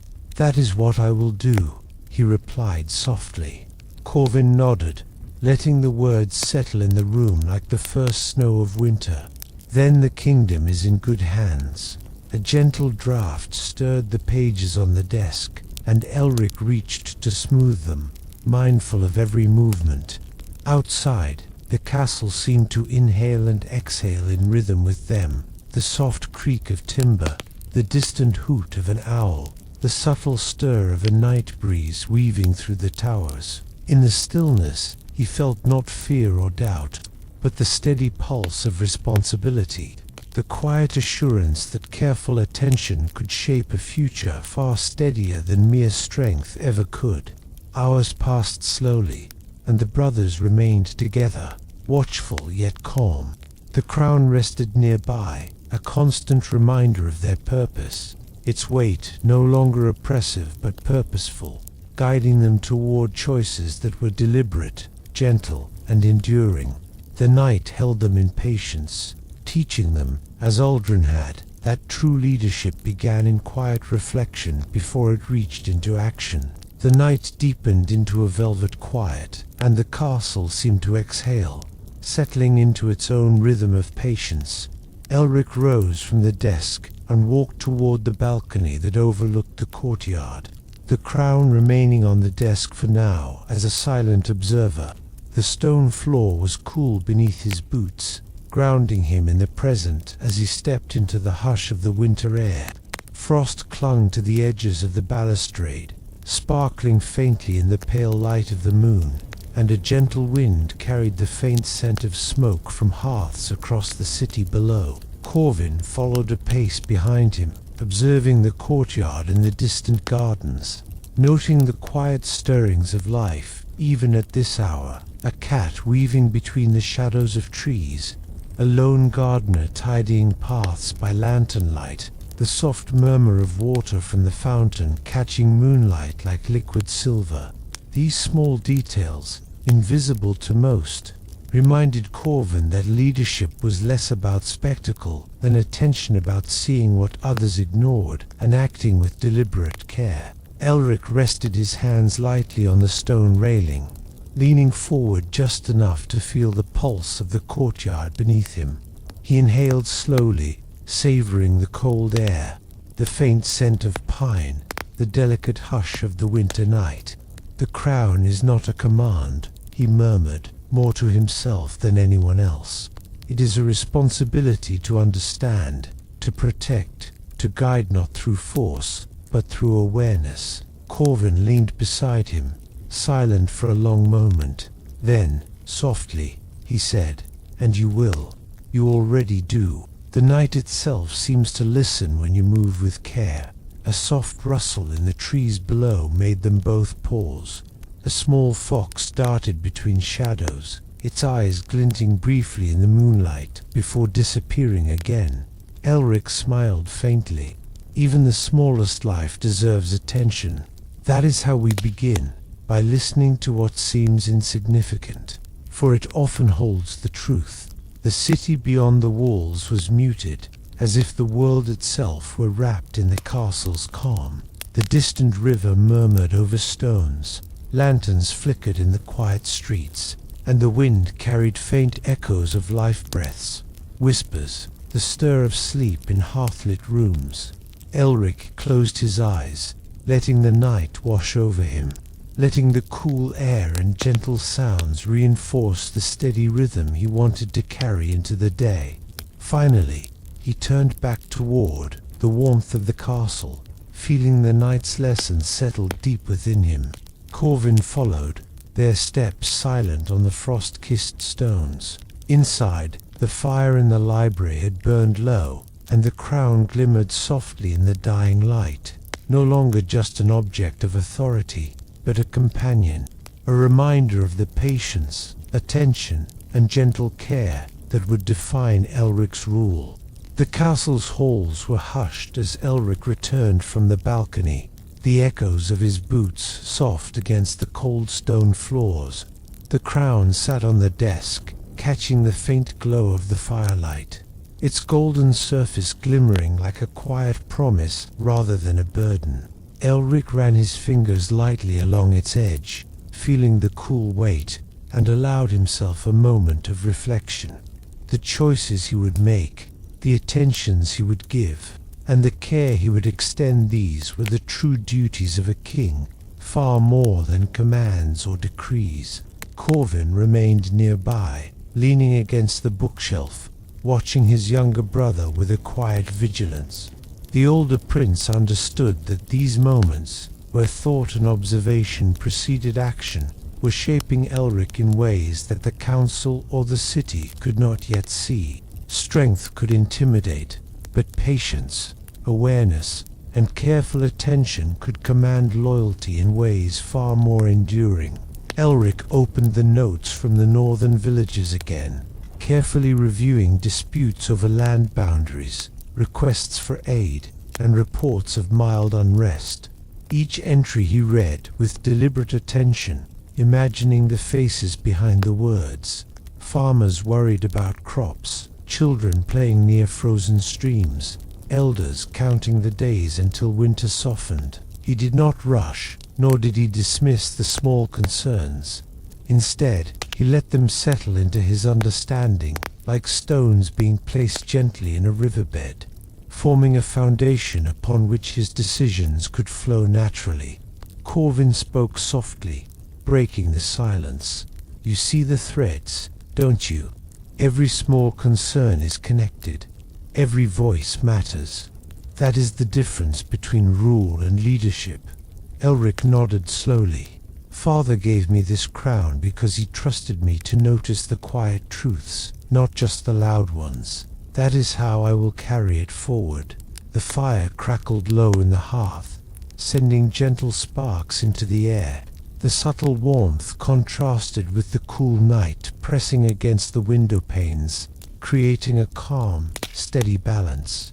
Outside, the wind moved softly through the castle gardens, rustling the frost-tipped leaves and carrying the faint sounds of nightlife. A distant owl, the whisper of the river, the occasional murmur of a city still deep in slumber. The brothers remained in the library, each present yet silent, understanding that leadership was not forged in haste or loud declaration, but in the patient observation of life unfolding. the attentive care of those who could not speak for themselves, and the quiet guidance that shaped every decision before it was even acted upon. Elric set the notes aside and leaned back in the chair, allowing the stillness of the night to settle into his chest. The crown beside him gleamed faintly in the dim light, no longer a mere symbol of authority, but a companion in thought, a gentle reminder that true care was the foundation of enduring rule. The quiet of the library lingered like a soft blanket, wrapping the brothers in a calm that contrasted with the weight of the day. Outside, the frost glistened faintly under the silver light of the moon, painting the courtyard in delicate patterns. Each breath of wind carried a subtle murmur of life, the soft footfalls of night guards, the distant trickle of water from the fountain, and the whisper of the city sleeping just beyond the castle walls. Within this gentle rhythm, Elric felt the crown beside him not as a burden, but as a steady reminder of the responsibility he had accepted, deliberately and with care. Corvin moved quietly to stand behind the chair, his hands resting lightly on its carved wooden back. He observed his brother, noting the way Elric's fingers lingered on the edges of the desk, tracing invisible lines as if mapping the thoughts within his mind. Patience and attentiveness were etched into Elric's every gesture, shaping the quiet authority that the crown had demanded from him since the moment it had been placed upon his head. Elric reached for a fresh scroll, unrolling it with deliberate slowness. Reports from distant border towns lay before him, a dispute over grazing lands, a request for additional guards, a small merchant caravan delayed by snow. He read each line carefully, imagining the people whose lives intersected with these words. Their voices, though carried indirectly through parchment, were alive to him, their hopes, their fears, their patience, and their quiet struggles. "You understand, don't you?" Corvin said softly. "The crown is not just a symbol. It is a lens through which you see the kingdom, in all its details, not just its grand gestures." Elric nodded, eyes still scanning the letters. "I will not see only the loud voices. I will see the small ones too. That is how care is shown, and that is how a kingdom endures." The fire in the hearth flickered once, sending shadows to dance along the walls. The library smelled faintly of parchment and wax, of polished wood and winter air seeping through the tall windows. Elric allowed himself to breathe slowly, absorbing the subtle cadence of the night. The quiet lessons whispered through each rustle of paper, each flicker of firelight, each soft echo from beyond the walls. Corvin watched in silence, knowing that these moments were shaping not only Elric, but the very character of the kingdom's future. Strength alone could demand obedience. Care, attentiveness, and patience could foster loyalty, respect, and trust that would endure for generations. The night continued, soft and unbroken, and the crown gleamed faintly in the dim firelight. Elric leaned back, feeling the weight of it not as oppression, but as guidance. The stars outside reflected in the frost on the garden paths, twinkling quietly, and in their gentle light, the younger prince understood the quiet truth of Aldrin's choice. Leadership was not won in haste, but nurtured through deliberate care, patient listening, and the steady balance of responsibility. The castle's quiet stretched through the night like a slow, steady current. Elric rose from the chair beside the fire, the crown still gleaming faintly on the desk, and walked toward the tall windows that looked out over the sleeping city. The frost on the rooftops reflected the moonlight in soft silver patterns, and the streets below lay hushed, every flicker of lantern light mirrored by pools of shadow. He inhaled the cold air drifting through the slightly open window, letting it fill his lungs and steady his thoughts. Leadership, he realized, began herein, noticing what others overlooked, in attending to the gentle rhythms of life, and in understanding the weight of decisions long before they were spoken aloud. Corvin followed, keeping his steps soft, leaning lightly against the windowsill.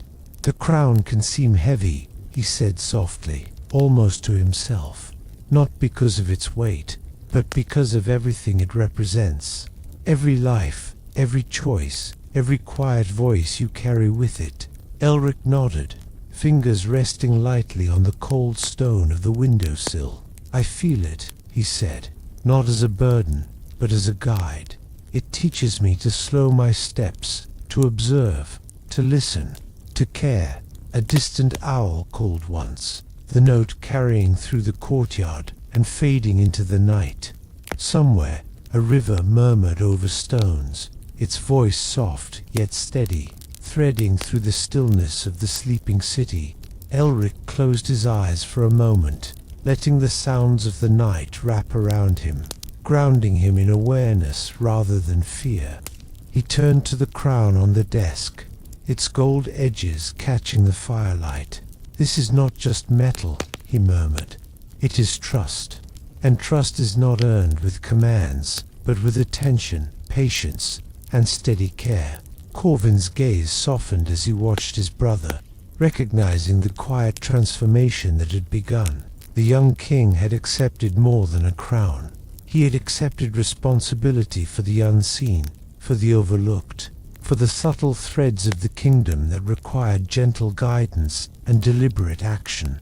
The fire flickered low, casting long shadows across the walls, and the library seemed to hold its breath, echoing the steady rhythm of the brothers' thoughts. Outside, the frost shimmered like tiny stars, and the quiet world waited with them, patient and enduring, for the dawn that would soon arrive. Elric leaned back in the chair, allowing the night's calm to settle into him. He understood that leadership was not measured in proclamations or victories, but in quiet attentiveness, deliberate care, and the steady awareness that every small action could ripple through the lives of many.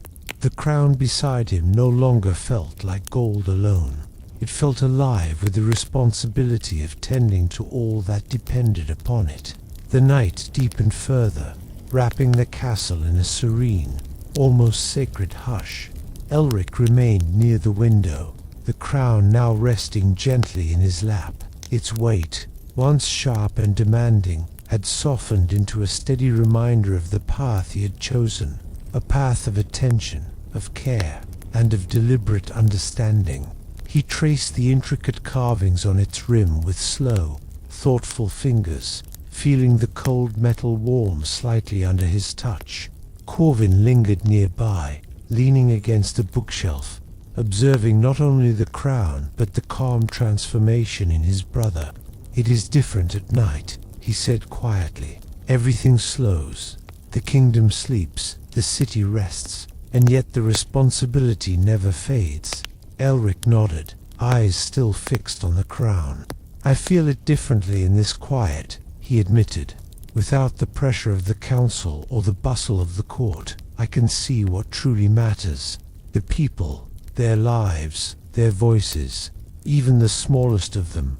A faint rustling came from the hallway, quickly passing a page delivering a late message from a border village.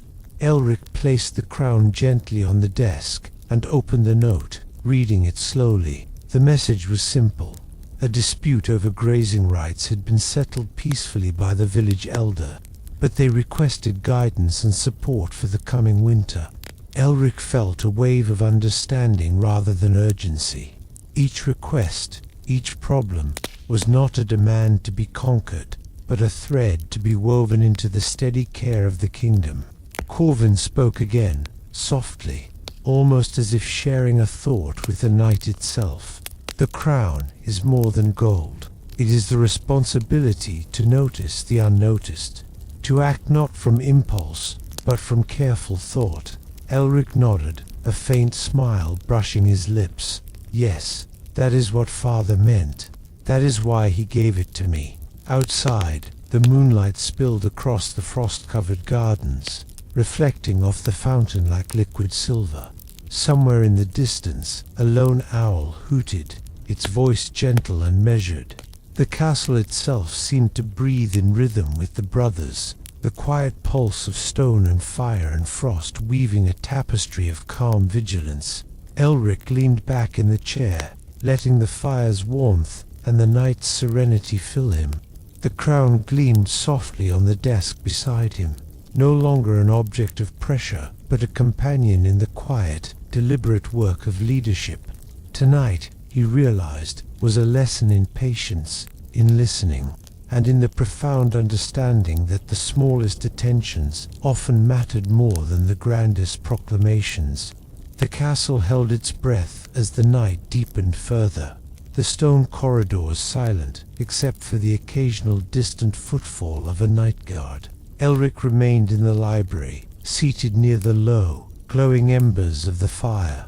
The crown rested on the desk beside him, its golden surface catching the soft flicker of light, reflecting it like a small sun contained in metal. It was quiet here, yet full of life, the faint rustle of pages, the soft crackle of embers, the subtle draft that stirred the curtains. Every detail seemed amplified in the stillness, each one a reminder that leadership was woven from the smallest, often unnoticed threads. Corvin remained standing by the tall windows, gazing out over the frost-kissed courtyard and the sleeping city beyond. He noted the quiet patterns of life continuing despite the hour, a cat weaving through the shadows of the garden, a faint glow from a distant hearth, the river murmuring its patient way past the city walls. "Everything is alive," he said softly, "even when it seems still. That is what you must learn to see, what is not always said, but what endures." Elric turned his gaze from the crown to the open map on the desk. Each village, each border, each winding road was marked, not merely as locations but as living parts of the kingdom, each with its own quiet needs and subtle tensions. He traced the lines slowly with a finger, imagining the farmers tending their fields in winter frost, the merchants counting supplies, the watchmen pacing the towers in silence. Each act of observation deepened his understanding. The crown was not just a symbol, but a lens to perceive what others overlooked. A soft knock echoed from the hallway. A young scribe entered, carrying a bundle of letters from distant towns. She placed them gently on the desk, and withdrew without a word, the silence of the library remaining unbroken. Elric unrolled each scroll carefully, reading each one with deliberate attention. Requests for guidance, notes of mild unrest, and updates on Tradol became threads he could weave into the careful stewardship of the kingdom. "You see it clearly," Corvin said quietly, moving closer. "The crown is more than authority. It is the responsibility to notice what others may ignore, and to act with care rather than impulse." Elric nodded, eyes lingering on the crown. "I understand now. It is not for command, but for attention. Every small act matters more than any grand gesture." The fire flickered, sending dancing shadows across the bookshelves and stone walls. Outside, the night pressed softly against the windows, the frost sparkling like scattered stars. In that calm, deliberate hush, Elric felt the weight of the crown transform. It was no longer just gold or authority, it was a companion in the patient, careful work of leadership, a steady guide through the quiet moments that would define the strength of the kingdom. The night stretched onward, deeper now, yet the castle held a calm that felt almost sacred. Elric remained in the library, seated with his hands folded lightly in his lap, the crown gleaming softly on the desk beside him. The fire had dwindled to glowing embers, sending long shadows across the bookshelves and stone floors. Each flicker of light revealed the quiet details of the room, the carved wood of the chair, the parchment stacked neatly on the desk, the faint traces of ink still lingering in the air. It was a quiet world, one that demanded observation and patience. Exactly the kind of attention Elric now understood the crown required. Corvin leaned against a bookshelf nearby, arms folded, his gaze steady on his brother. He could feel the thoughtfulness radiating from Elric, the deliberate calm in his posture, the way his eyes traced the maps and letters as though absorbing more than just words on parchment. The older prince knew that this quiet reflection was the foundation of wisdom, that the weight of leadership was not carried by force alone, but by the patient attention to the lives entwined with the crown. Elric reached for the map again, his fingers gliding along the intricate lines marking villages, forests, and rivers. He imagined each place alive, the northern hamlets with smoke curling from chimneys, the eastern border towns watching the horizon for signs of trouble, the roads winding like veins connecting lives in motion. The crown beside him no longer felt heavy. Instead, it seemed to guide his thoughts, reminding him that understanding must precede action, and that care often spoke louder than commands. A soft tapping at the door announced another visitor, a page bringing a message from a merchant guild. Elric accepted the scroll and unrolled it slowly, reading each word with calm attention. The message spoke of delayed shipments, winter storms, and a plea for patience and guidance. Instead of frustration, he felt a quiet responsibility settle over him. Each request was not a burden, but a chance to weave his attentiveness into the fabric of the kingdom, ensuring that every life, no matter how distant, was acknowledged. Corvin's voice broke the silence, gentle but firm. See how it stretches beyond the castle walls. Every choice you make ripples through every hearth, every village, every road. The crown is a lens for those ripples, not a hammer to command them. Elric nodded, eyes softening as he rolled up the scroll. Then I will watch, I will listen, and I will act with care, not haste. That is how the kingdom endures, and that is how I honor Father's trust. Outside, the frost shimmered faintly in the moonlight, the courtyard still and silent, and the distant river murmured quietly through the sleeping city. The castle seemed to breathe with them, the walls holding the quiet rhythm of the night. Elric leaned back, letting the stillness settle into his mind and heart. The crown, a gentle companion reminding him that true strength lay in patience, awareness, and deliberate care for all that depended upon him. The hours of night pressed on, slow and unhurried, the castle wrapped in the delicate silence that only deep winter could bring. Elric remained in the library, seated at the desk with the crown gleaming beside him.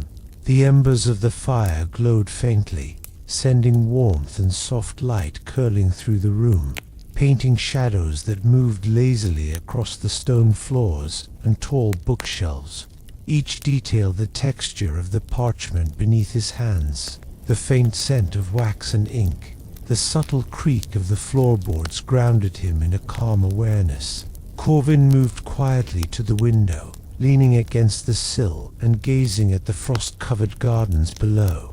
The moonlight glimmered off the fountain like liquid silver, and the paths were still except for the occasional stir of a small animal moving through the shadows.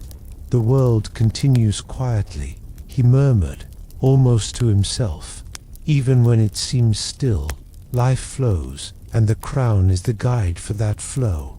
Elric's eyes traced the paths of trade and villages on the maps laid out before him. He imagined the people tending to their lives through the frost and snow, the merchants counting their supplies, the farmers securing their flocks, and the children playing quietly in the safety of their homes. Each life, he realized, carried weight equal to the crown itself, and every decision he made must consider not only the loud voices, but the small ones often overlooked. A soft knock came from the hallway. A young page entered, carrying a bundle of letters tied neatly with a ribbon. Elric accepted them without haste, untying the bundle slowly, savoring the quiet ritual of reading each message in turn. Requests from border villages, updates on trade, and appeals for guidance were all recorded in careful words. Elric allowed each one to settle into his awareness, seeing them not as burdens, but as threads of the kingdom's living fabric. "You are patient in a way few could be," Corvin said softly, moving closer. "It is the patience of understanding, not of inaction. That is what the crown requires." Elric nodded, eyes lingering on the crown. "Yes, not just to rule, but to notice. Not just to command, but to care. That is how Father guided me, and that is how I must lead." Outside, the night remained hushed, the frost sparkling under the moon, the distant river murmuring gently, the city quiet and still. The castle itself seemed to breathe in rhythm with them, holding the calm of the hours in its stone and wood. Elric leaned back in his chair, letting the night's gentle lessons settle deep within him. The crown no longer felt like gold alone. It felt like a companion, guiding each thought, each careful observation, each deliberate act of leadership in the quiet night. The first hints of pre-dawn light began to brush the eastern horizon, a soft wash of pale pink and silver against the deep navy of night. The castle remained still, draped in quiet shadows, yet the air carried a subtle promise of movement, the world preparing to awaken while the crown and its new bearer remained patient, observing, learning. Elric sat at the desk, the crown beside him glinting faintly in the firelight, its presence a calm reminder of the responsibility he had accepted. Corvin leaned against the window frame, the frost glimmering faintly on the glass, catching the earliest light. "Soon the city will wake," he said softly, "and with it, the noise, the decisions, the small ripples that grow into storms. But you have the patience to meet it steadily, step by step." Elric nodded, eyes tracing the outlines of the maps before him. Each line represented more than land. It represented lives, hopes, fears, and quiet struggles. The crown's weight had transformed overnight from a symbol of expectation to a guide, a lens through which he could see what truly mattered. He inhaled deeply, feeling the chill of the morning air mixing with the warmth of the fire, a balance as delicate as the balance he would need to maintain in his rule. The faint crackle of embers punctuated the silence as Elric unfolded a new scroll, this one from a border village. The message was simple. A small dispute had arisen over shared water rights, and the villagers requested counsel. Elric read slowly, imagining the faces of those involved, their worry, their careful deliberation, their trust placed in the crown he now wore. Each line was a reminder that leadership was not about imposing will, but about attention, listening, and deliberate care. "You see what others overlook," Corvin said, his voice almost a whisper, blending with the faint wind outside. "That is the strength of this crown, and of you." Elric allowed himself a small smile, feeling the calm resolve settle over him. "Yes, it is not the loudest voice that matters. It is the quiet ones. It is care before command. That is what I will carry forward." Outside, the city began to stir, faint flickers of movement visible through the frost-kissed streets. The river shimmered faintly in the first light, the gardens glimmered under a delicate layer of ice, and the castle seemed to breathe with the rhythm of awakening life. The crown on the desk caught the soft dawn glow, no longer just a symbol, but a reminder, a guide, and a companion for the patient, deliberate work of leadership. Elric rose, stretching slowly, and allowed himself to absorb the calm before the day's duties fully descended.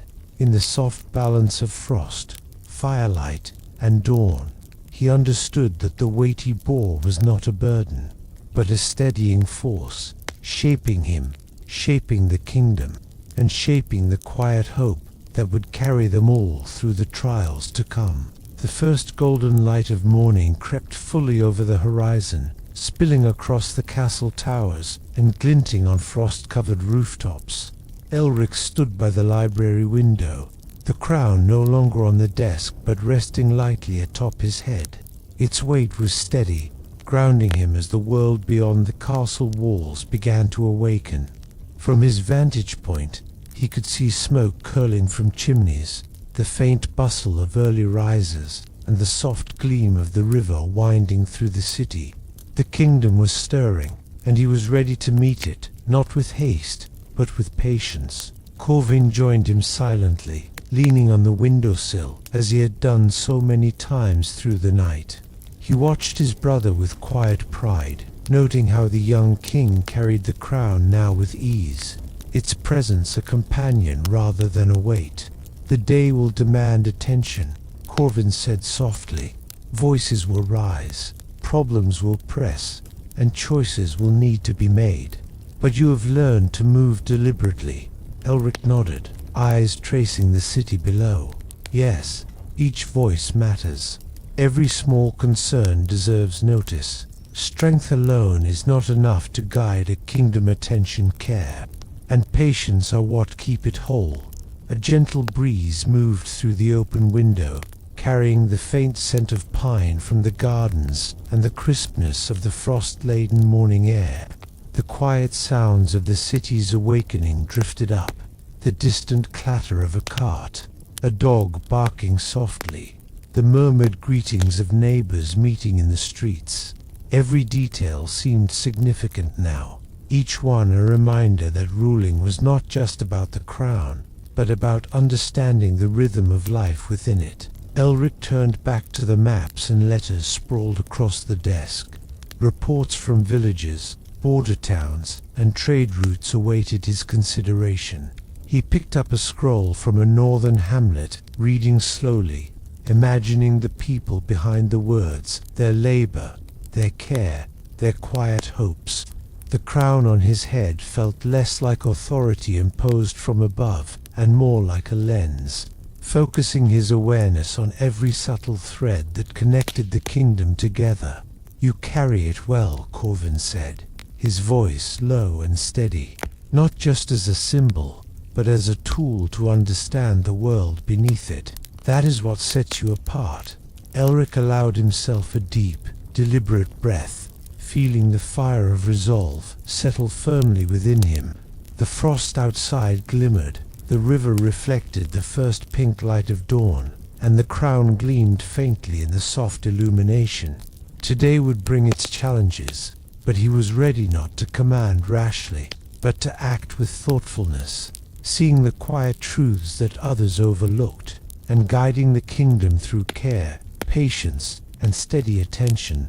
Morning unfolded slowly, golden and gentle, spilling warmth across the cold stone walls of the castle. Elric walked through the corridors toward the council chamber. The crown settled firmly on his head, its weight familiar now, steady, like the pulse of the kingdom itself. The halls were quiet, save for the soft footsteps of servants preparing for the day and the faint echo of distant guards shifting at their posts. The stillness of the morning offered a calm before the inevitable stirrings of business and obligation. Corvin followed silently, observing how Elric moved with purpose, yet without haste. Each gesture, each step, conveyed the quiet authority of someone who had listened to the night and learned from it. Strength alone could command attention. Patience, awareness, and deliberate care commanded respect, loyalty, and trust. Corvin recognized that this understanding had already begun to radiate from his brother, subtly reshaping the castle itself. As they approached the council chamber, Elric paused at the doorway, glancing over the assembled advisors and lords. Some had arrived early, their faces lined with curiosity, cautious hope, or quiet skepticism. The soft light of morning illuminated their expressions, revealing not only their intentions but also the small, human anxieties that often went unnoticed behind robes and titles. "My lords," Elric began, his voice calm, even, carrying through the chamber without haste. "We begin the day not with commands, but with understanding. Let us speak, let us listen, and let us observe before decisions are made. A ripple of surprise moved through the room, not of disrespect, but of recognition. Few rulers began their day with restraint rather than decree. Yet as the lords exchanged glances, there was a subtle easing, a willingness to meet his attention with their own. The first reports arrived: disputes in northern villages, merchant concerns, news from border towns. Elric let each report unfold slowly, asking questions not to challenge or assert, but to understand. He encouraged the voices of those around him, allowing their observations to merge with his own careful attention. Corvin watched as the subtle rhythm of the room shifted. Tension softened, dialogue replaced hesitation, and even those who had been wary found themselves listening, thinking, and responding in kind. The young king's calm, deliberate presence created a space where insight could flourish, where quiet attention shaped understanding before action. The light of morning grew stronger, spilling through tall windows and casting the chamber in warmth. Outside, the city began its gentle hum, the clatter of carts, the distant calls of market vendors, and the soft stir of life readying for another day. Inside, the crown upon Elric's head gleamed quietly in the sunlight, a companion to the patient, deliberate guidance that would define not just this day, but the reign that had only just begun. The morning unfolded with deliberate calm, the sunlight spilling in through tall windows, painting the council chamber in warm gold and amber hues. Elric remained seated at the head of the long table, the crown resting lightly upon his head. Its weight, once a reminder of expectation, now felt like steady guidance, encouraging measured thought, careful attention, and patient observation. The chamber itself seemed to breathe with his presence, every corner and shadow softened by the quiet authority he carried. Corvin stood nearby, leaning lightly against a column, observing the subtle shifts in the lords and advisors as they adjusted to the rhythm set by the young king. Where some had expected haste, they found deliberation. Where others had anticipated sharp commands, they found patient listening. And slowly, almost imperceptibly, the room itself yielded to the calm that radiated from Elric. Reports were presented one by one.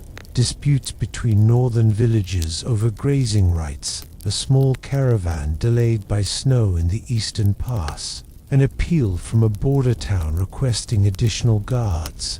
Elric read each with deliberate care, letting the words settle in his mind before speaking.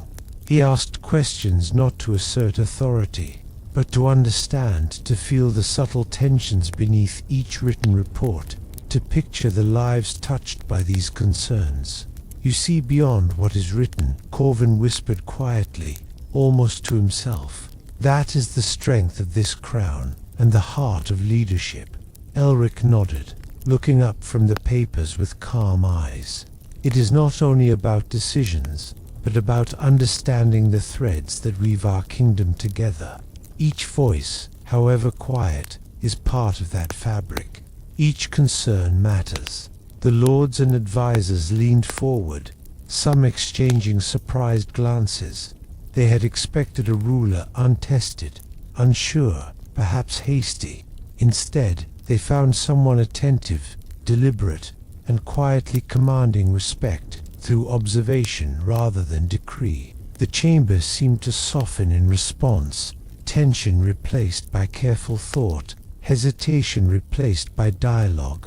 Outside, the frost on the courtyard glimmered in the growing morning sun. The distant river murmured steadily, the city slowly stirring with the gentle hum of life. Elric allowed himself a moment to breathe, feeling the rhythm of the kingdom echo in the quiet attentiveness of the council. The crown on his head gleamed softly, no longer merely a symbol, but a steadying presence, guiding him through the patient, deliberate work of leadership, shaping the day, and, with it, the reign that had only just begun. The morning light spilled fully across the castle, warm and steady, and Elric felt its gentle weight on his shoulders like a quiet promise. The council meeting continued, but now its tone had shifted. The room moved in a measured rhythm, each voice carrying not just information but thought, consideration, and subtle insight. The young king sat at the head of the table, crown atop his head, not as a demand of obedience, but as a steadying presence that guided the dialogue, the deliberations, and the decisions themselves. Corvin watched from the side, noting how the advisors began to lean into discussion, sharing concerns openly, their words no longer filtered by fear or uncertainty. Elric asked questions softly, his tone inviting reflection rather than defense. Each inquiry was deliberate, designed to uncover the truth behind reports, to understand the lives behind the parchment, and to observe not just the facts, but the subtle interplay of human concerns that often went unnoticed. A report from a northern village caught his attention. A dispute over shared pastures had flared among the elders, but children had begun secretly helping one another, offering small acts of kindness that went unnoticed by adults. Elric's gaze softened as he listened to the messenger describing these details. He did not dismiss them. He allowed the quiet actions of the children to inform his perspective, seeing in them the threads of goodwill that might guide solutions for the adults. Corvin spoke softly, almost to himself. Patience is not in waiting. Patience is in seeing, in understanding, in allowing what is small to guide what is great. Elric nodded slowly, eyes resting on the crown that gleamed faintly in the sunlight. Every voice matters, he said, even the quiet ones, even those who seem insignificant. The kingdom is not ruled by gold or power alone, but by understanding the lives within it. Outside, the frost in the gardens glimmered under the rising sun. The river shimmered as it wound through the city, and the distant hum of life began to swell gently. Within the castle, the council chamber seemed alive with careful attention, not noise. Elric allowed the rhythm to flow, guiding decisions with quiet patience, feeling the crown's weight, not as obligation, but as gentle counsel, reminding him to act deliberately, with care, and always with awareness of the smallest threads that wove the kingdom together. The sunlight grew stronger, spilling through the tall windows and bathing the council chamber in warm, steady light. Elric remained at the head of the table, the crown resting lightly upon his head, gleaming with quiet authority. The room had settled into a rhythm, each voice measured, each observation considered, as though the castle itself had slowed to match the young king's deliberate pace. The weight of the crown no longer pressed heavily, it guided him, reminding him that leadership was as much about listening and observing as it was about speaking or deciding. Corvin stood nearby, his eyes moving over the room, watching how the advisors and lords had begun to adjust.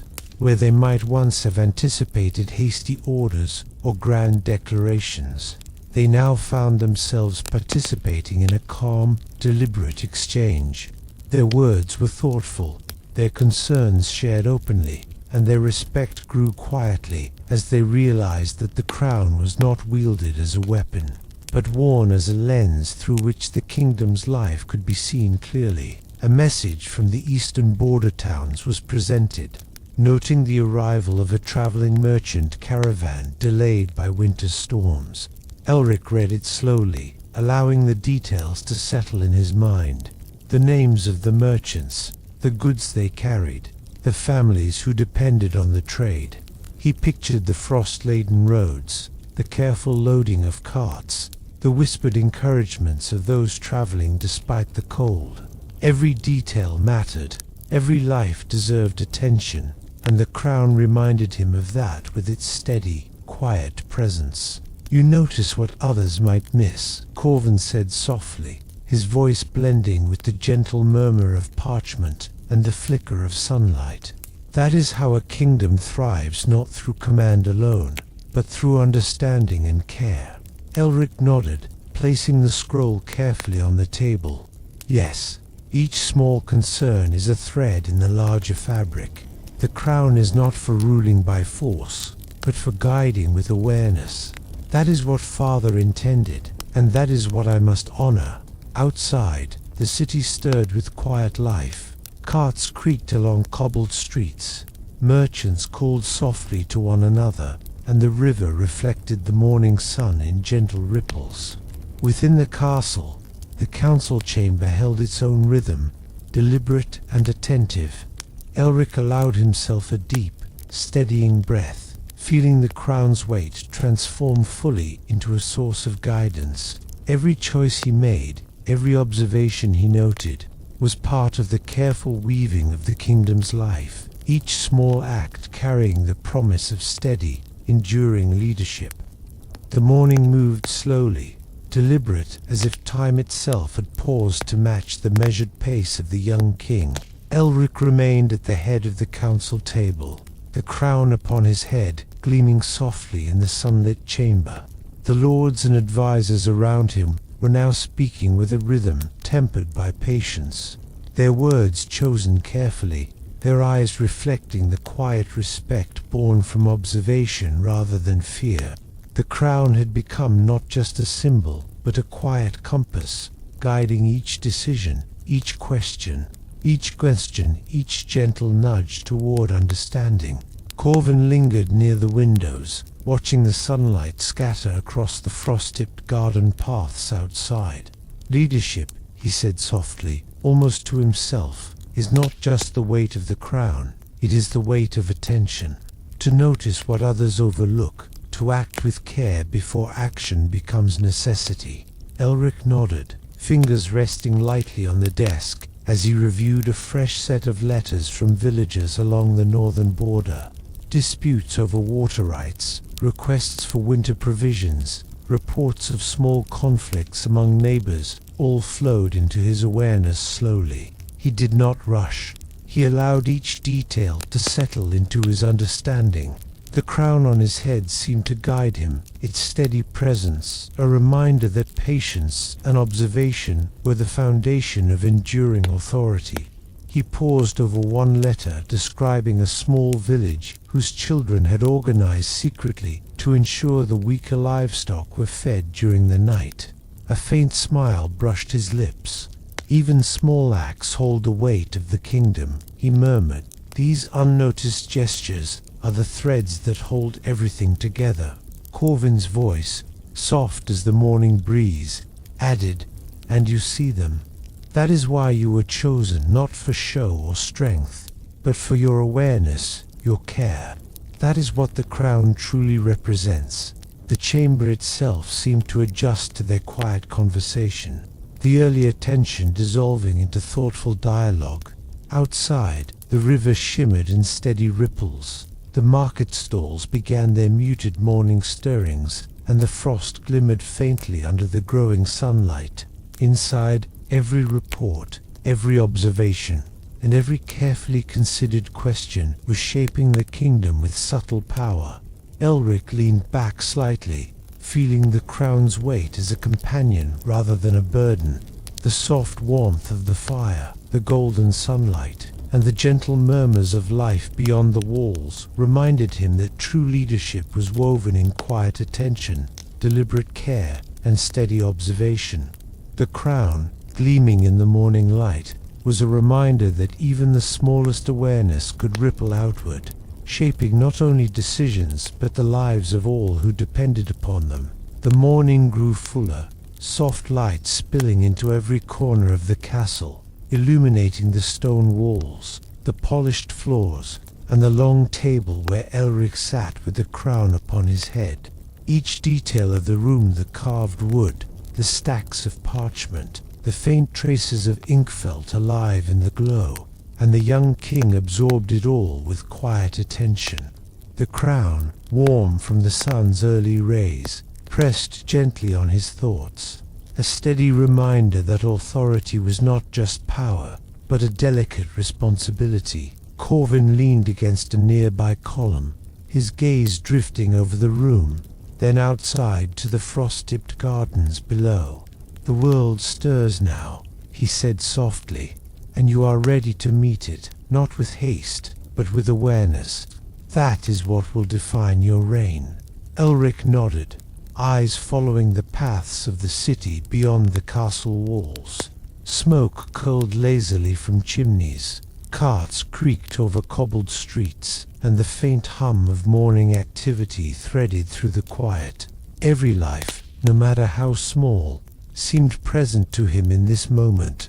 The farmers tending their fields, the merchants counting their wares, the watchmen pacing silently along the walls.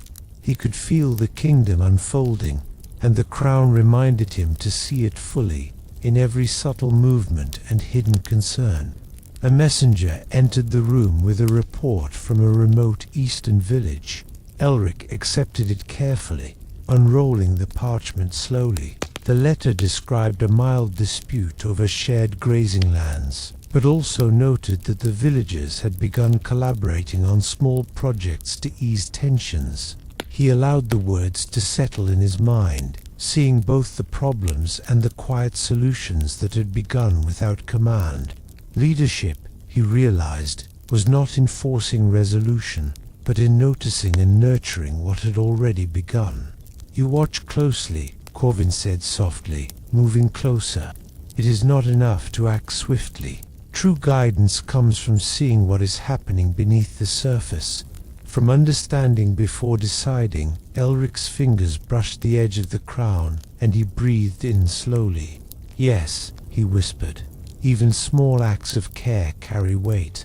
Even quiet choices shape lives. That is the kingdom I will nurture." Outside, the frost glimmered faintly as the morning deepened, the river reflecting a soft golden light, the city now awake and moving with gentle purpose. Inside, the council chamber held a steady rhythm, a measured cadence of words, questions, and reflections. The crown gleamed atop Elric's head, no longer a symbol of command alone, but a companion guiding patience, awareness, and the quiet cultivation of care that would shape the kingdom for years to come. The morning light strengthened, warming the castle walls and softening the shadows that had lingered in the corners of the council chamber. Elric remained at the head of the table, the crown perched steadily on his head, a quiet companion guiding his thoughts. Every detail around him, the polished wood of the table, the delicate flicker of sunlight on parchment, the faint scent of ink and burning hearths, seemed to matter now. Every small element woven into the rhythm of careful observation that defined his rule. Corvin stood by the tall windows, watching the frost-dusted gardens and the city slowly stirring below.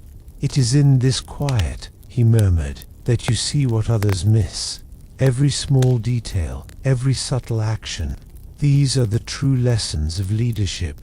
Elric nodded, his eyes following the patterns of life beyond the castle walls. A farmer guiding his oxen along a snowy path, children running past a frost-tipped fountain, merchants setting up carts with careful hands.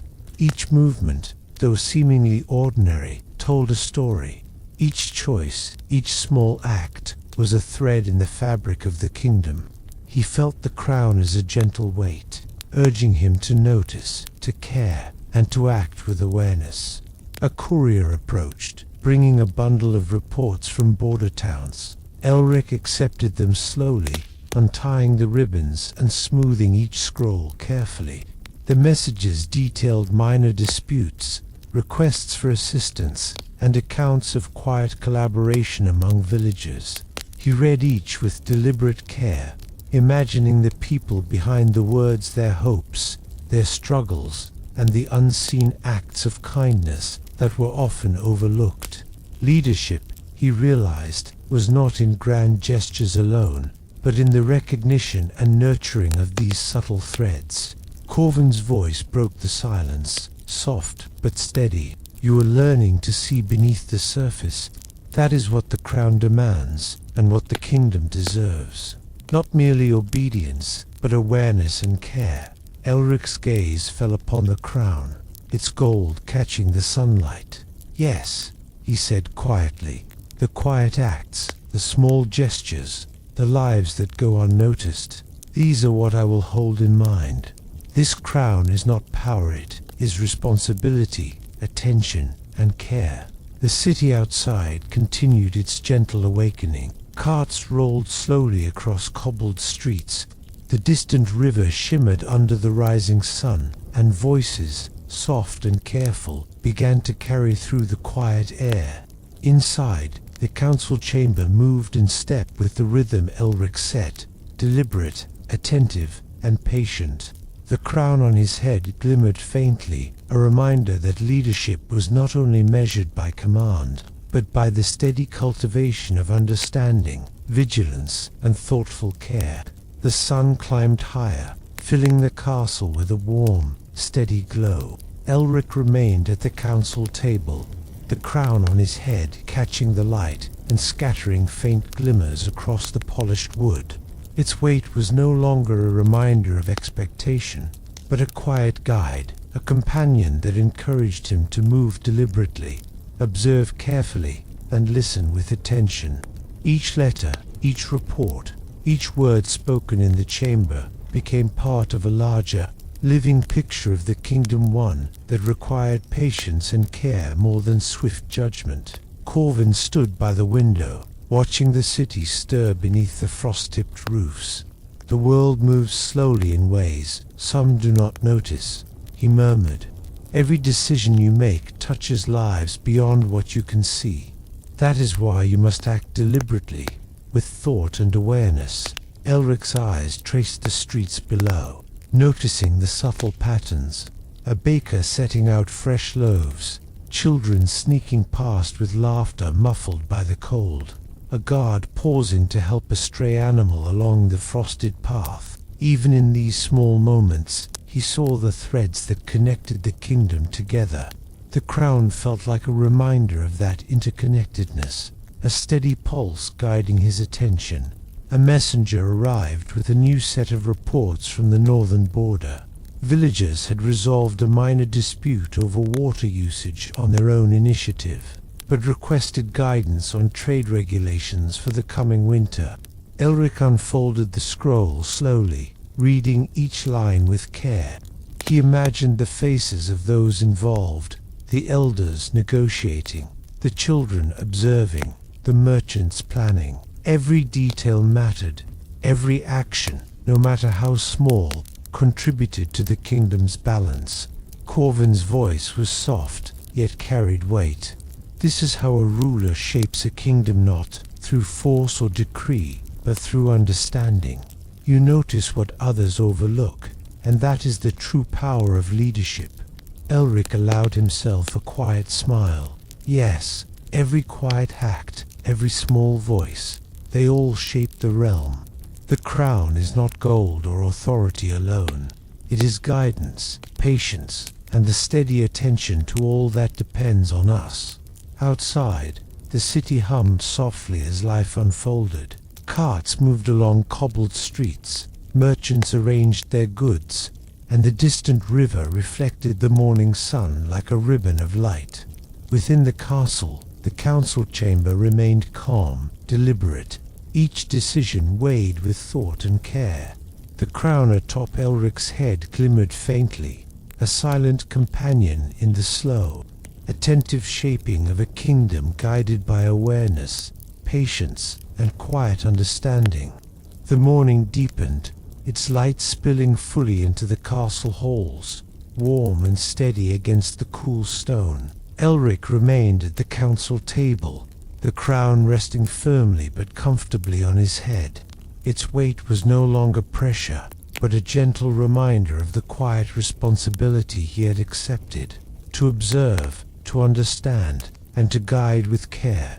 Each detail in the chamber, the polished wood, the stacks of parchment, the subtle flicker of sunlight on the walls felt alive, as if the castle itself was listening to the rhythm of his thoughts. Corvin lingered by the window, watching the city below awaken in measured pace. Smoke curled from chimneys, merchants moved their carts, and children ran along frost-lined streets. "The kingdom moves even when we are still," he murmured, "and the crown is a lens through which you see every part of it. The small acts, the quiet moments, they matter as much as any battle or decree." Elric nodded, eyes following the paths of people moving through the city. He could imagine the lives behind each movement: a farmer adjusting his cart, a blacksmith tending his forge, a mother coaxing her children along the cobbled streets. Each moment, small and unnoticed, shaped the kingdom as much as the grandest decisions. The crown pressed lightly on his brow, steady and calm, urging awareness of these subtle currents. A messenger approached, bringing letters from distant villages. Elric accepted them slowly, untying the ribbons and smoothing each scroll with care. He read the reports attentively: minor disputes, requests for assistance, notes of cooperation among villagers. He allowed himself to see beyond the words, imagining the emotions and small acts behind each line. The crown seemed to pulse gently with his awareness, guiding him to balance action with observation, care with judgment. "You understand what most cannot," Corvin said softly, moving closer. "The crown is not just power, it is responsibility. To notice what others miss, to act with patience, to allow small truths to guide great choices." Elric's gaze softened as he looked at the crown. "Yes," he whispered, "every small act, every quiet voice, they are all part of the kingdom. Leadership is not command alone. It is attention, care, and deliberate understanding." Outside, the frost on the gardens glimmered in the sun. The river reflected light in gentle ripples, and the city's soft murmur threaded through the morning air. Inside, the council chamber moved in quiet rhythm with Elric's attentiveness. The crown, golden and calm, remained a companion, guiding each decision, shaping every choice with patience, and reminding the young king that the life of a kingdom is held in the steady awareness of its smallest, quietest moments. The sunlight now flooded the castle halls fully, warm and golden, yet soft enough to preserve the quiet dignity of the morning. Elric remained at the head of the council table, the crown resting lightly upon his brow. Its weight was familiar, comforting almost, like a gentle pulse reminding him to move deliberately, to notice the subtle rhythms of the kingdom, and to let patience guide every decision. Each detail of the chamber, the carved wood, the stacks of parchment, the glinting firelight on the polished floors felt alive under his calm attention. Corvin leaned against a nearby pillar, his gaze sweeping the city below. He noted the careful movements of life waking from its frost-laden slumber, a cart slowly making its way along a cobbled street, the soft chatter of early merchants, the distant clatter of a baker preparing loaves. "The world moves quietly," he said, his voice soft, "and yet every motion matters. The crown is a lens for all of it, for the small and the large alike." Elric's fingers traced the edge of a scroll from a northern village. The message detailed a dispute over grazing rights, resolved through the quiet diplomacy of village elders. He imagined the people behind the words, the careful negotiation, the whispered advice of neighbors, the unspoken understanding between those who shared the land. Leadership, he realized, was not in issuing commands, but in noticing these subtle acts and allowing them to guide the larger decisions. Corvin's voice softened beside him. "You see what others miss. That is the power of your rule. Not fear, nor force, but attention, understanding, care." Elric looked at the crown, the gold catching the sunlight, and felt a calm resolve settle in his chest. Yes, even the quietest moments carry weight. Even small gestures shape the lives of many. The crown is not a tool to command, but a reminder to guide with awareness and patience. Outside, the city hummed with slow life. Smoke curled from chimneys. Frost glimmered in patches as the sun rose higher, and distant rivers mirrored the soft gold of morning light. Within the castle, the council chamber maintained its careful rhythm. Every word, every report, every measured response contributed to the careful weaving of the kingdom's life. The crown atop Elric's head glimmered faintly, a companion in the patient, deliberate shaping of leadership, a quiet guide ensuring that every small truth was seen, every quiet voice heard, and every subtle act of care recognized. The castle had settled into a soft rhythm, the warmth of the morning sun spilling across the stone floors and gilded tapestries. Elric remained at the council table, the crown atop his head glowing faintly in the golden light, a steady presence that reminded him to move with care, patience, and attention. Every detail in the room, the carved wood of the chairs, the faint scent of parchment, the gentle flicker of light on polished floors seemed alive, part of a larger pattern that required observation as much as action. Corvin lingered near the windows, watching the city unfold beneath them. Smoke rose slowly from chimneys, merchants arranged their wares, and distant children laughed quietly as they ran through frost-speckled streets. "Even the smallest motions have meaning," he said softly. "The crown is your guide to see what others cannot, to hear what others cannot. Leadership is in noticing the unnoticed." Elric's eyes traced the streets and paths below, imagining the lives behind each motion. A blacksmith stoking his fire, farmers arranging supplies for the coming winter, a mother guiding a child along a cobbled road. Each moment, each gesture, seemed connected to the larger life of the kingdom. He felt the crown as a gentle weight, a constant reminder to notice and honor these threads. A messenger arrived with letters from a southern border village. Elric accepted them slowly, untying the bundles and smoothing the scrolls with deliberate care. The reports described disputes resolved quietly, but with lingering tensions that required guidance.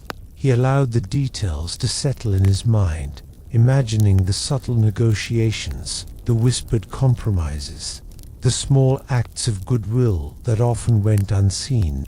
Leadership, he reflected, was not in imposing solutions, but in fostering understanding and nurturing the natural balance that had begun among the people themselves.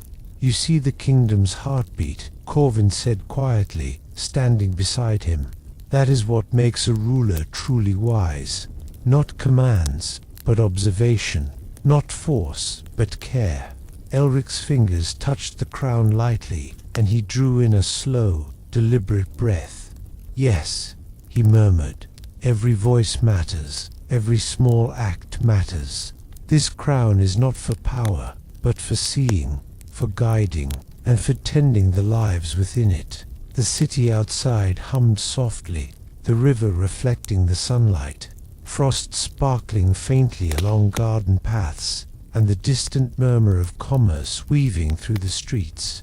Inside the castle, the council chamber moved in quiet harmony with Elric's attentiveness. The crown on his head gleamed softly, a reminder that true leadership was measured not by decree or fear, but by the steady, deliberate care of every life, every small act, and every subtle truth that composed the kingdom. By mid-morning the sun shone fully over the castle, warming the stone walls and spilling a golden glow across the council chamber. Elric remained at the head of the table, the crown resting steadily on his brow, glinting faintly with each subtle movement of light. Its weight was now a familiar companion, a gentle guide that encouraged observation, patience, and careful reflection. Every detail, the polished wood, the stacks of parchment, the faint scent of ink lingering in the air felt alive, as if the castle itself recognized the calm rhythm he brought to it. Corvin stood by the windows, watching the city streets awaken fully under the morning sun. Carts moved slowly over the cobbled roads. Merchants began calling softly to one another, and children ran past in quiet laughter. "Even the smallest actions matter," he said softly. "The crown is not a tool to command, but a lens to see everything: the overlooked, the subtle, the quiet. That is the essence of leadership." Elric's gaze followed the paths below, noticing details that might have gone unseen. A baker arranging loaves in neat rows, a blacksmith tending his forge, a pair of neighbors exchanging whispered advice along the frost-dusted streets. Each motion, small as it seemed, carried significance, and each was part of the living fabric of the kingdom. The crown reminded him to consider all of it, every thread, every gesture, every quiet life that relied on steady guidance. A courier arrived with letters from a northern border town. Elric accepted them with deliberate care, untying the ribbons and unfolding each scroll slowly. Reports described disputes resolved quietly, acts of cooperation among villagers, and requests for guidance in preparation for the harsh winter ahead.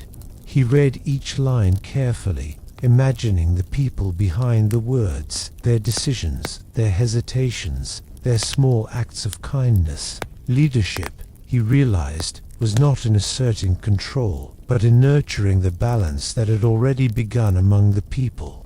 "You see what others overlook," Corvin said, stepping closer. "That is why the crown suits you. It is not a symbol of power alone, but a guide to understanding, to patience, and to care." Elric's fingers brushed the crown lightly, and he drew in a slow, steady breath. "Yes," he said softly. "Every small act, every quiet voice, every unnoticed choice, they all shape the kingdom. My role is to see them, to honor them, and to guide them with awareness." The city outside moved gently in the soft light, the river rippling in reflection of the sun, the frost sparkling like scattered diamonds, and the distant hum of life threading through the streets. Inside, the council chamber maintained a calm rhythm, the lords and advisors now speaking deliberately, following the pace set by Elric's measured attention. The crown atop his head glimmered faintly, a silent companion in the patient, deliberate weaving of a kingdom built on awareness, care, and the quiet strength of understanding. The morning had grown warm, though a lingering chill still clung to the corners of the castle halls. Elric remained at the head of the council table, the crown resting steadily on his brow. Its weight was no longer a reminder of obligation, but a quiet companion that guided his attention, urging him to move deliberately and notice the subtle patterns of life that formed the kingdom.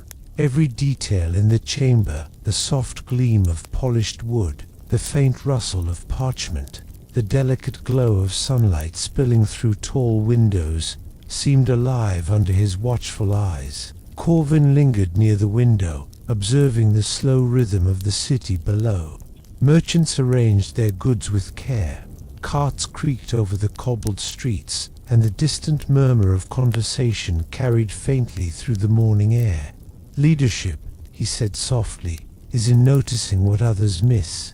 Every gesture, every word, every quiet act matters. The crown is not a tool to command, it is a lens to see the threads that connect the kingdom." Elric's gaze followed the frost-tipped streets and rooftops, imagining the lives hidden within each movement.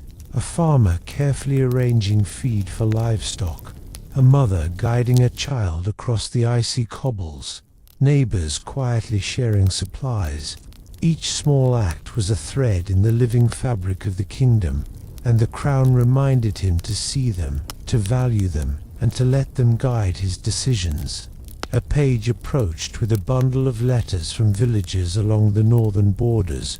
Elric took them slowly, untying the ribbons and smoothing each scroll with deliberate care. The reports described minor disputes, acts of cooperation, and requests for counsel. He read each carefully, imagining the quiet negotiations, the subtle compromises, and the unspoken acts of kindness that had already begun to weave stability into the lives of the people. True leadership, he realized, was not in issuing commands, but in recognizing and nurturing these delicate patterns. Corvin's voice broke the calm. You see what others overlook. That is why the crown rests well upon you. It is not for power alone, but for attention, understanding, and patience. Elric's fingers rested lightly on the crown, and he inhaled slowly, letting the morning warmth fill him. Yes, he said softly, the smallest acts carry weight. Every quiet voice shapes the kingdom. Leadership is not commanded, is care, observation, and the steady attention to all that relies upon us. Outside, the river reflected the sun in soft ripples. Frost glimmered along the garden paths, and life in the city moved gently, deliberately, in quiet harmony. Inside, the council chamber followed the rhythm Elric set, measured and attentive, every word, every decision flowing from thoughtfulness and careful awareness. The crown gleamed faintly in the morning light, a silent companion guiding him in the deliberate, patient shaping of a kingdom where even the smallest acts were seen, honored, and valued. The warmth of late morning filled the castle halls, yet the air retained a crisp freshness, carrying the faint scent of frost from the gardens beyond. Elric remained seated at the head of the council table, the crown resting steadily upon his brow. Its weight no longer pressed heavily, but settled like a steady heartbeat, a quiet companion guiding his thoughts and actions.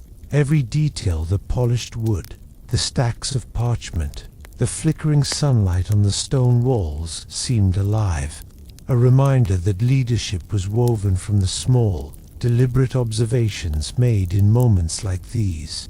Corvin stood nearby, leaning lightly against the window frame, watching the city streets unfold below. Carts moved slowly across the frost-speckled roads. Merchants whispered to one another as they arranged goods, and the soft laughter of children echoed faintly in the distance. Even the smallest acts matter, he murmured. The crown is a lens to see the lives that often go unnoticed.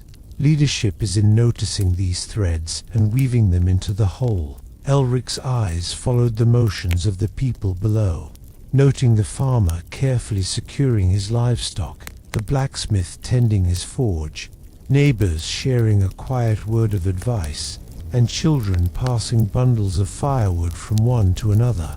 Each small act seemed significant now, each part of a living network that relied upon steady observation and understanding. The crown reminded him to consider all these threads before acting, to hold the lives of the kingdom in mind with patient attention. A messenger approached with a bundle of scrolls from border villages.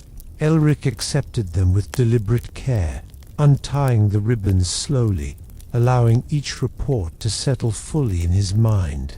The letters detailed minor conflicts, requests for guidance, and acts of collaboration that had already begun to shape the balance of their communities.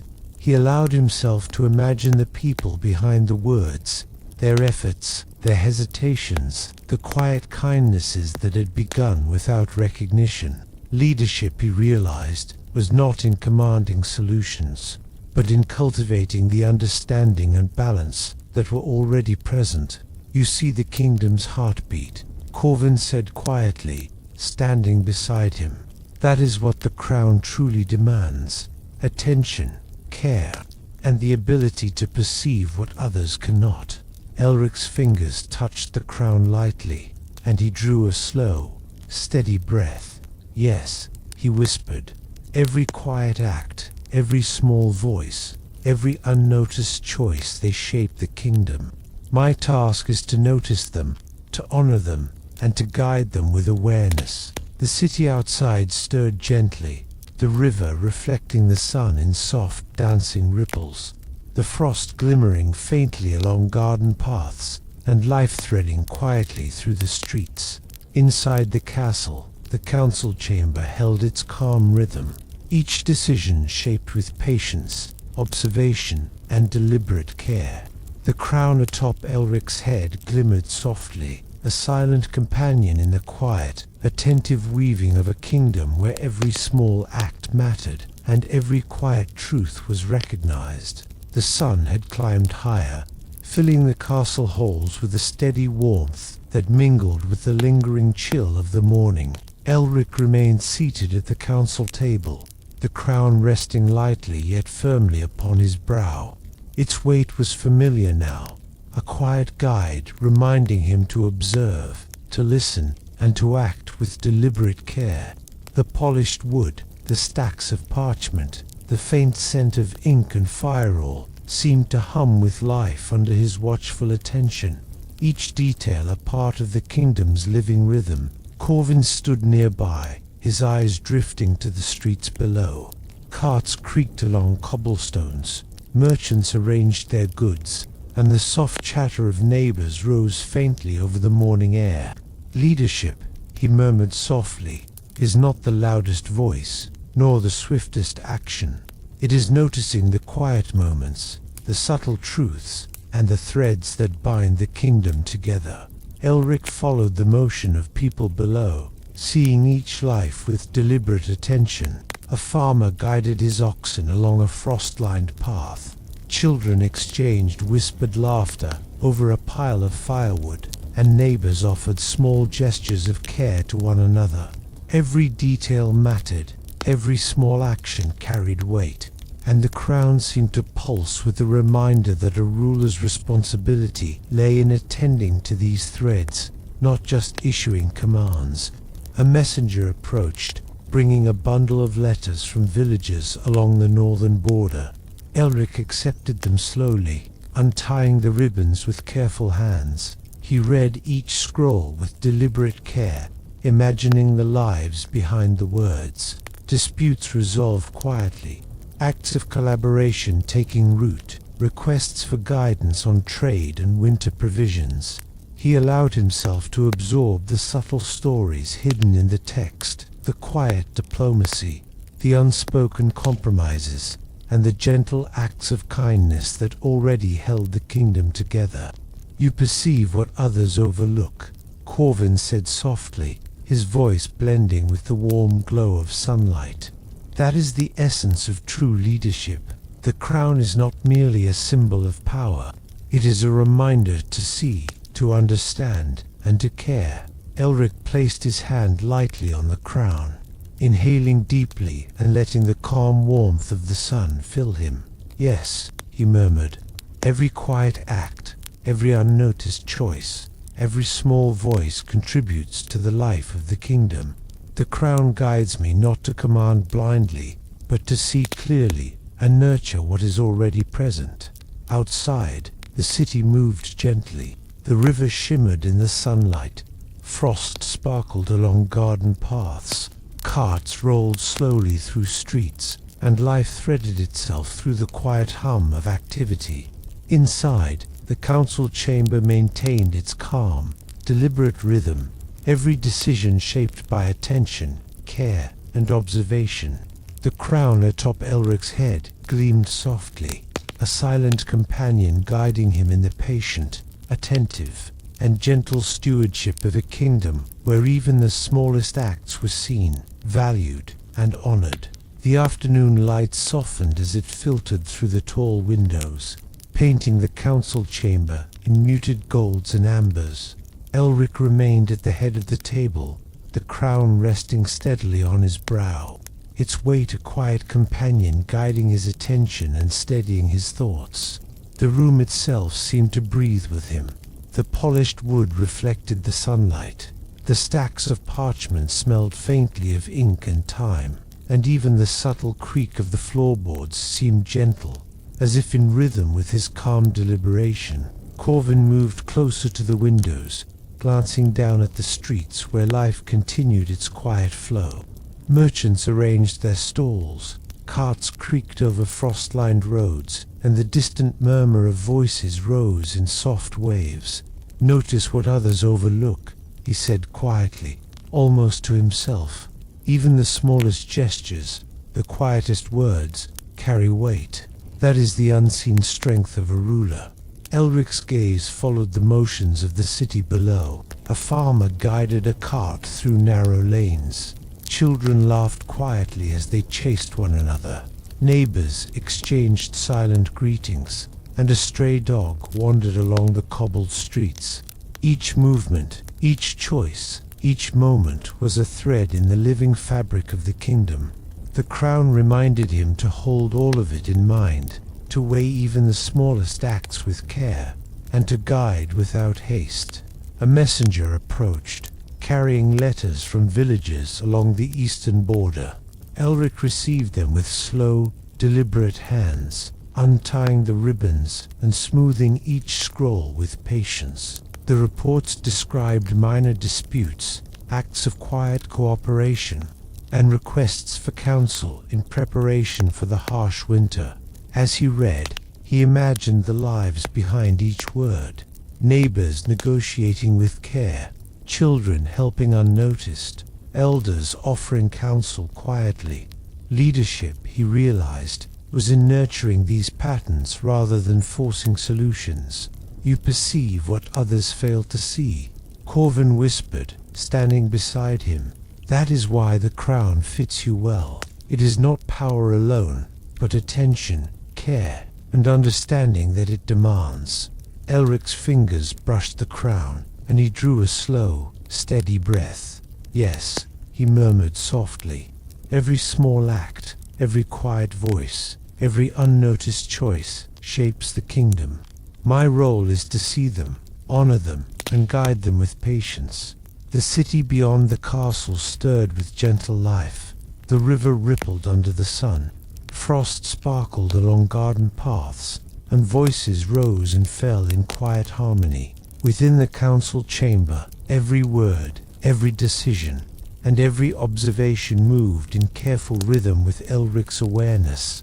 The crown atop his head gleamed faintly, a steady companion in the patient, attentive shaping of a kingdom where even the smallest, quietest acts were valued, understood, and woven into the strength of the realm. The afternoon deepened, soft golden light streaming through the tall windows and falling across the council chamber in gentle streaks. Elric remained at the head of the table, the crown perched steadily on his brow, its weight a quiet, grounding presence. Each detail in the room, the polished wood, the faint scent of parchment, the subtle warmth from the hearth seemed to hum with life under his measured attention. The crown reminded him to see beyond the obvious, to notice the small threads that bound the kingdom together, and to act with careful awareness. Corvin leaned lightly against the window frame, eyes following the city streets below. Carts moved slowly over cobblestones, merchants called quietly to each other as they arranged goods, and children dashed through frost-spotted streets, their laughter soft and fleeting. Even the smallest actions matter, Corvin said in a low voice. The crown is not a tool to command, but a lens to perceive all that is hidden, all that others overlook. That is the quiet power of leadership. Elric's gaze lingered on the subtle motions of the city below. A baker arranging bread loaves in neat rows, a blacksmith tending his forge with careful strokes, neighbors exchanging quiet gestures of care and cooperation. Each act, though small, contributed to the living rhythm of the kingdom. The crown pressed gently on his head, urging him to honor and consider each thread, each life, each quiet choice. A page entered the chamber, delivering letters from the northern villages. Elric accepted them with deliberate care, untying the ribbons and smoothing each scroll. The reports told of minor disputes resolved with careful negotiation, of villagers quietly assisting one another, and of requests for guidance in preparing for the coming winter. He absorbed each word slowly, imagining the people behind the letters, their intentions, their hesitations, their unnoticed kindnesses. Leadership, he realized, was not in issuing commands, but in nurturing the quiet patterns that already existed among the people. Corvin's voice, soft and steady, broke the silence. You perceive what most cannot. That is the true role of a ruler. The crown is not merely gold, it is guidance, patience, and attention. Elric placed his hand lightly upon the crown and inhaled deeply, letting the calm warmth of the sun fill him. Yes, he murmured, every quiet act, every small voice, every unseen effort shapes the kingdom. My task is to notice them, honor them, and guide them with care. Outside, the city continued its gentle, deliberate rhythm. The river shimmered in the sunlight, frost sparkled faintly along garden paths, and life threaded quietly through the streets. Within the council chamber, every word, every decision, and every careful observation moved in harmony with Elric's measured awareness. The crown atop his head gleamed softly, a silent companion in the patient, attentive, and deliberate shaping of a kingdom where even the smallest acts were seen, valued, and woven into the strength of the realm. The late afternoon sun had softened into a warm, honeyed glow, filtering through the tall windows and stretching shadows across the council chamber.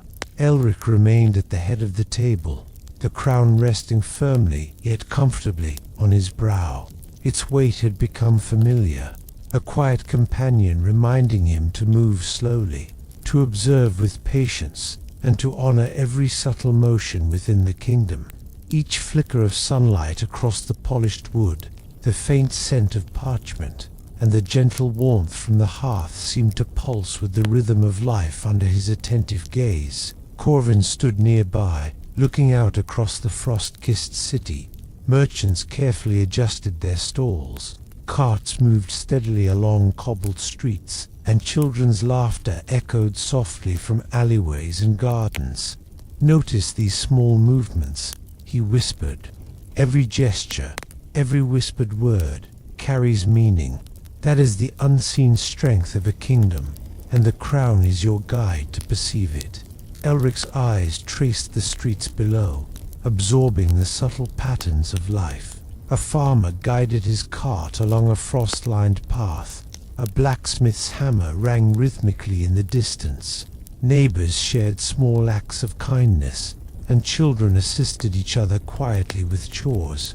These minor, often unnoticed actions formed the living threads of the realm, delicate but essential. The crown reminded him to weigh them, to see them, and to let them shape his decisions as much as any formal report or council debate. A messenger arrived with letters from villages near the eastern border. Elric accepted them with care, untying the ribbons slowly and allowing each scroll to unfold in his hands. The reports detailed minor disputes that had been resolved through careful negotiation, acts of cooperation among villagers, and requests for guidance in preparation for the harsh winter. He read each line slowly, imagining the lives behind the words, the quiet determination, the patient compromises, the acts of care that went unseen yet preserved stability. "You see what most overlook," Corvin said softly. "That is the true purpose of a ruler. The crown is not a token of authority alone. It is a reminder to observe, to care, and to guide with wisdom." Elric's fingers brushed the crown lightly, and he inhaled deeply, letting the calm, golden light of late afternoon fill him. "Yes," he murmured, "every small act, every quiet voice, every unnoticed choice shapes the kingdom. My role is to notice them, honor them, and guide them with deliberate care." Outside, the city moved with gentle precision. The river rippled in reflection of the sun. Frost glittered along garden paths, and distant voices mingled softly with the hum of life. Within the castle, the council chamber maintained its measured rhythm. Every decision, every conversation, and every careful observation flowing from Elric's patient awareness. The crown atop his head glimmered softly, a steady companion guiding the quiet, attentive, and deliberate stewardship of a kingdom where even the smallest, most subtle acts were recognized, valued, and woven into the strength of the realm. The late afternoon sun had mellowed further, bathing the council chamber in soft amber light. Shadows stretched long across the polished wood of the table, flickering gently with the movement of the fire in the hearth. Elric remained at the head of the table, the crown resting steadily on his brow, its weight no longer a burden but a quiet companion, urging him to see, to listen, and to act with care. Every detail in the room, the subtle gleam of sunlight on parchment, the faint smell of ink, the gentle warmth radiating from the fire seemed alive, part of the rhythm of the kingdom that he now felt flowing through him. Corvin stood near the window, his gaze sweeping over the city below. Frost still clung to roofs and garden paths. Carts moved carefully along cobblestone streets, and merchants whispered as they arranged their wares. "Notice it all," he murmured. "Even the smallest gestures have weight. That is the unseen strength of leadership, the quiet understanding of life's patterns." Elric's eyes followed the movements of the people below, seeing the lives behind each action. A baker adjusted loaves in neat rows. A mother guided a child carefully along the frosted path. Neighbors exchanged quiet words of counsel, and a boy carried water from the well to a small household in need. Each motion, however slight, was part of the living network that held the kingdom together. The crown pressed gently on his brow, reminding him to honor these threads, to weigh them alongside the larger challenges of rule. A page entered, carrying letters from villagers along the northern border. Elric accepted them slowly, untying the ribbons and smoothing each scroll with careful hands. The reports detailed minor disputes resolved with patience, acts of cooperation, and requests for guidance in preparing for winter. As he read, he imagined the lives behind each letter, the quiet conversations, the subtle compromises, the acts of kindness that had gone unnoticed, yet strengthened the community. Leadership, he realized, was not in issuing commands, but in nurturing and amplifying these existing patterns of care. "You perceive what others cannot," Corvin said softly. "That is the essence of true rulership. The crown is not a symbol of power alone. It is a guide for attention, care, and patience."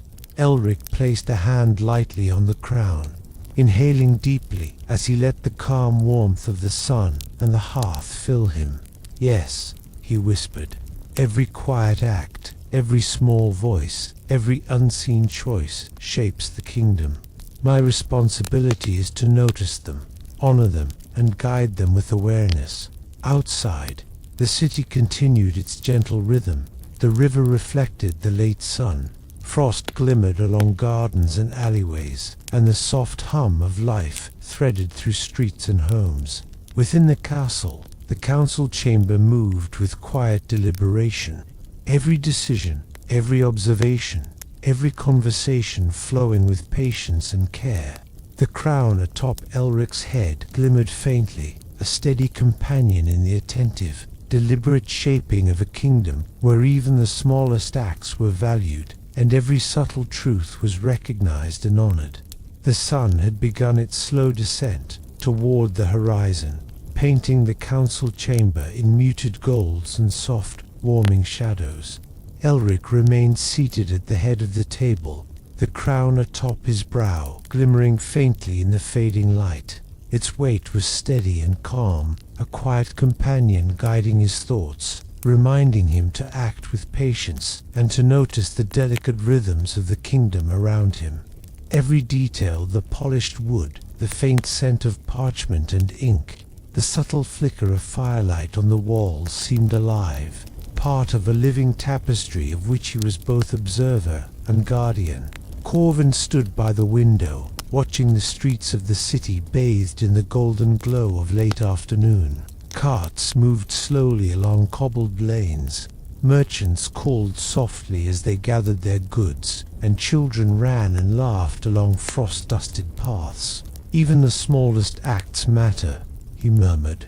The crown is not merely a symbol of authority, it is a guide to see what is often unseen, to value what is often overlooked, and to tend to the subtle threads that hold the kingdom together. Elric's gaze traced the motions below. A farmer carefully guided his oxen through narrow paths. A baker arranged loaves in neat rows for the evening market. Neighbors exchanged quiet words of counsel, and a child carried a small bundle of firewood to a household in need. Each gesture, small and unnoticed by most, seemed vital now, a part of the living pulse of the kingdom. The crown pressed lightly on his head, a gentle reminder to consider every thread, every life, and every subtle choice before speaking or deciding. A page entered the chamber, bearing letters from villages along the northern borders. Elric accepted them slowly, untying the ribbons and smoothing each scroll with deliberate care. The reports described disputes resolved quietly, acts of cooperation among villagers, and requests for guidance as winter approached. He read each line carefully, imagining the people behind the words, their patience, their quiet determination, their acts of kindness that had gone unnoticed yet preserved balance. Leadership, he understood, was not in imposing solutions, but in recognizing and nurturing the patterns already present among the people. "You perceive what most cannot," Corvin said softly, stepping closer. "That is the quiet strength of rulership. The crown is not a token of command, it is a companion that guides your attention, patience, and understanding." Elric placed his hand lightly on the crown, breathing deeply and letting the warmth of the sun and the fire fill him. "Yes," he murmured, "every small act, every quiet voice, every unseen choice shapes the kingdom. My role is to notice, to honor, and to guide with steady care."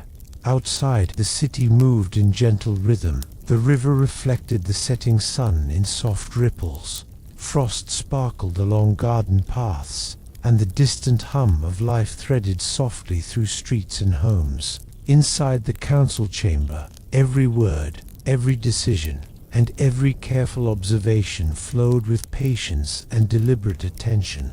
The crown atop Elric's head glimmered faintly, a silent companion in the patient, attentive weaving of a kingdom where even the smallest acts were valued, and every quiet truth recognized and nurtured. The sun dipped lower, casting long, soft shadows across the council chamber and filling it with a gentle, amber glow. Elric remained at the head of the table, the crown resting firmly yet comfortably on his brow. Its weight was a quiet, steady presence, reminding him to move with care, to notice what others might miss, and to let patience guide every decision. The room seemed to hum softly with life. The polished wood gleamed in the fading light. The parchment smelled faintly of ink and age, and the hearth radiated a slow, warming glow. Corvin stood near the tall windows, gazing out over the city below. The streets moved with calm, deliberate rhythm. Carts creaked over cobblestones. Merchants called softly as they packed their wares, and children laughed quietly as they played among the frost-speckled gardens. "Observe it all," he said in a low voice. "The crown is not a symbol of command. Alone it is a guide to see the threads that others miss, to value the quiet acts that bind the kingdom together." Elric's gaze followed the patterns of life outside. A farmer guided his oxen with careful attention. A baker arranged bread for evening trade.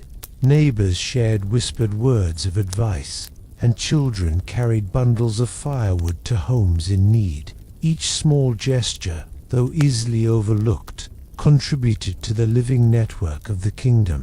The crown reminded him to honor every subtle motion, every minor act, as if each one held the weight of the realm itself. A page entered, delivering letters from the northern villages. Elric took them slowly, untying the ribbons and smoothing the parchment with care. The reports described minor disputes resolved through negotiation, acts of quiet cooperation among villagers, and requests for guidance as winter approached. He read each line attentively, imagining the people behind the words, their patience, their diligence, their quiet efforts that had already preserved stability. Leadership, he reflected, was not about imposing authority, but about noticing, nurturing, and amplifying these threads of care. "You perceive what most overlook," Corvin said softly. "That is why the crown rests upon you so naturally. It is not a symbol of power alone, but of attention, wisdom, and care." Elric's hand rested lightly on the crown, and he inhaled slowly, letting the warmth of the hearth and the fading sun fill him. "Yes," he murmured, "every small act, every quiet voice, every unnoticed choice shapes the kingdom. My responsibility is to see, to honor, and to guide them with deliberate care." Outside, the city continued its gentle rhythm. The river mirrored the fading sun. Frost sparkled along the gardens, and the quiet hum of life threaded softly through the streets. Within the council chamber, every word, every observation, and every decision flowed in harmony with Elric's patient attentiveness. The crown atop his head gleamed faintly, a silent companion in the steady, careful stewardship of a kingdom where even the smallest acts were valued and every quiet truth was recognized and nurtured. The light of late afternoon had softened into the gentle gold of early evening, brushing the council chamber with long, calm shadows. Elric remained at the head of the table, the crown resting steadily upon his brow. Its weight was no longer a reminder of obligation, but a quiet guide, encouraging him to see, to listen, and to act with deliberate care. Every detail in the room, the polished wood, the faint scent of parchment, the warmth of the hearth seemed alive, part of the rhythm of the kingdom that he now held in his careful attention. Corvin leaned against the window frame, gazing at the quiet city below. Merchants finished arranging their wares, carts creaked softly over the cobbled streets, and children's laughter faded into whispers as families began returning home. "Every movement, no matter how small, has meaning," he murmured. "The crown is not a tool for command, it is a lens to see what others cannot, to value the quiet acts that sustain life and harmony." Elric's eyes followed the streets below, taking in the subtle motions that often went unnoticed. A baker closing his shutters after the day's work, a farmer guiding his animals home, neighbors exchanging soft words of counsel, and children carrying small bundles of wood to aid a neighbor in need. Each gesture, however modest, formed part of the living network of the kingdom, and the crown reminded him to weigh these threads alongside more visible matters of state. A page entered, carrying letters from the northern border villages.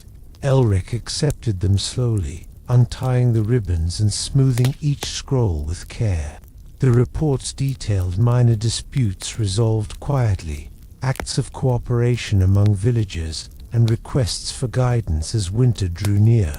As he read, he imagined the lives behind each word, the careful compromises, the patient negotiations, the quiet acts of kindness that kept communities strong. Leadership, he reflected, was in nurturing these patterns rather than imposing solutions. "You perceive what most overlook," Corvin said quietly. "That is the true strength of a ruler. The crown is not a mere symbol of power. It is a guide for observation, patience, and care." Elric's fingers rested lightly on the crown, and he drew a slow, steady breath, letting the calm warmth of the room and the soft glow of sunlight fill him. "Yes," he whispered, "every small act, every quiet voice, every unnoticed choice shapes the kingdom. My responsibility is to see them, honor them, and guide them with careful attention." Outside, the city moved in gentle rhythm. The river reflected the fading sun. Frost sparkled softly along gardens and streets, and life threaded itself quietly through homes and markets. Within the castle, the council chamber held a steady, calm rhythm, every word, every decision, and every observation flowing from Elric's measured awareness. The crown atop his head gleamed faintly, a silent companion in the patient, attentive weaving of a kingdom where even the smallest, quietest acts were honored and nurtured. The golden light of early evening deepened, brushing the council chamber in warm amber tones and stretching long soft shadows across the polished wood of the table. Elric remained at the head, the crown steady on his brow, its weight a gentle reminder to move with patience, awareness, and deliberate care. Every detail in the room, the faint scent of parchment, the subtle flicker of the hearth, the soft gleam of sunlight on carved wood, seemed alive, part of the quiet rhythm that guided his understanding of the kingdom. Corvin leaned near the window, watching the city below settle into the calm of evening. Merchants began closing their stalls, carts moved more slowly along the streets, and distant children's laughter faded into soft echoes as families returned home. "Observe all of it," he said quietly. "Even the smallest gestures, the quietest words, carry weight. That is the unseen strength of rulership. The crown is your guide to perceive what others cannot see." Elric's eyes followed the subtle motions outside. A baker lowering his shutters after a day's work, a farmer guiding his oxen along a frost-lined lane, neighbors exchanging whispered advice, and a boy carrying a bundle of firewood to a small household. Each gesture, small and easily overlooked, was part of the living weave of the kingdom, delicate yet essential. The crown reminded him to value each thread, to consider every life and subtle choice alongside the larger affairs of state. A page entered, bringing letters from northern villages. Elric accepted them with deliberate care, untying the ribbons and smoothing the parchment. The reports detailed minor disputes resolved through negotiation, acts of quiet cooperation among villages, and requests for guidance as winter approached. He imagined the lives behind the words, the patience, the subtle compromises, the quiet kindness that had preserved stability. Leadership, he realized, was in nurturing these existing threads, not imposing solutions from above. "You perceive what most overlook," Corvin said softly.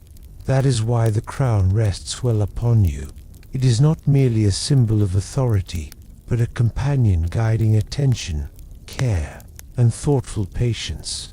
Elric's hand rested lightly on the crown, and he inhaled deeply, letting the warmth of the sun and the hearth fill him. "Yes," he murmured, "every quiet act, every small voice, every unnoticed choice shapes the kingdom.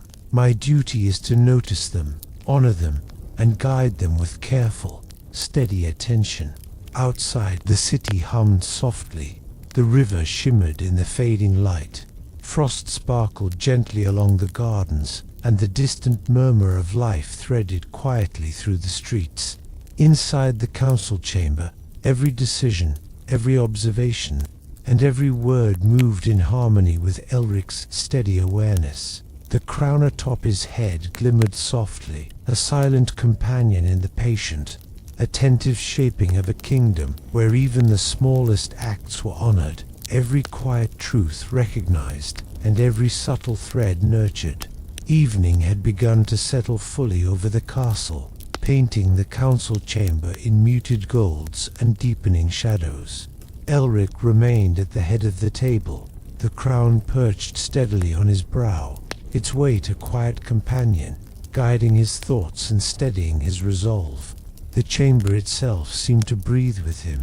The polished wood gleamed softly in the fading light. The faint scent of parchment lingered in the air, and the fire in the hearth flickered gently, casting warm, dancing patterns across the walls. Corvin stood near the tall windows, gazing at the city below, now winding down for the day.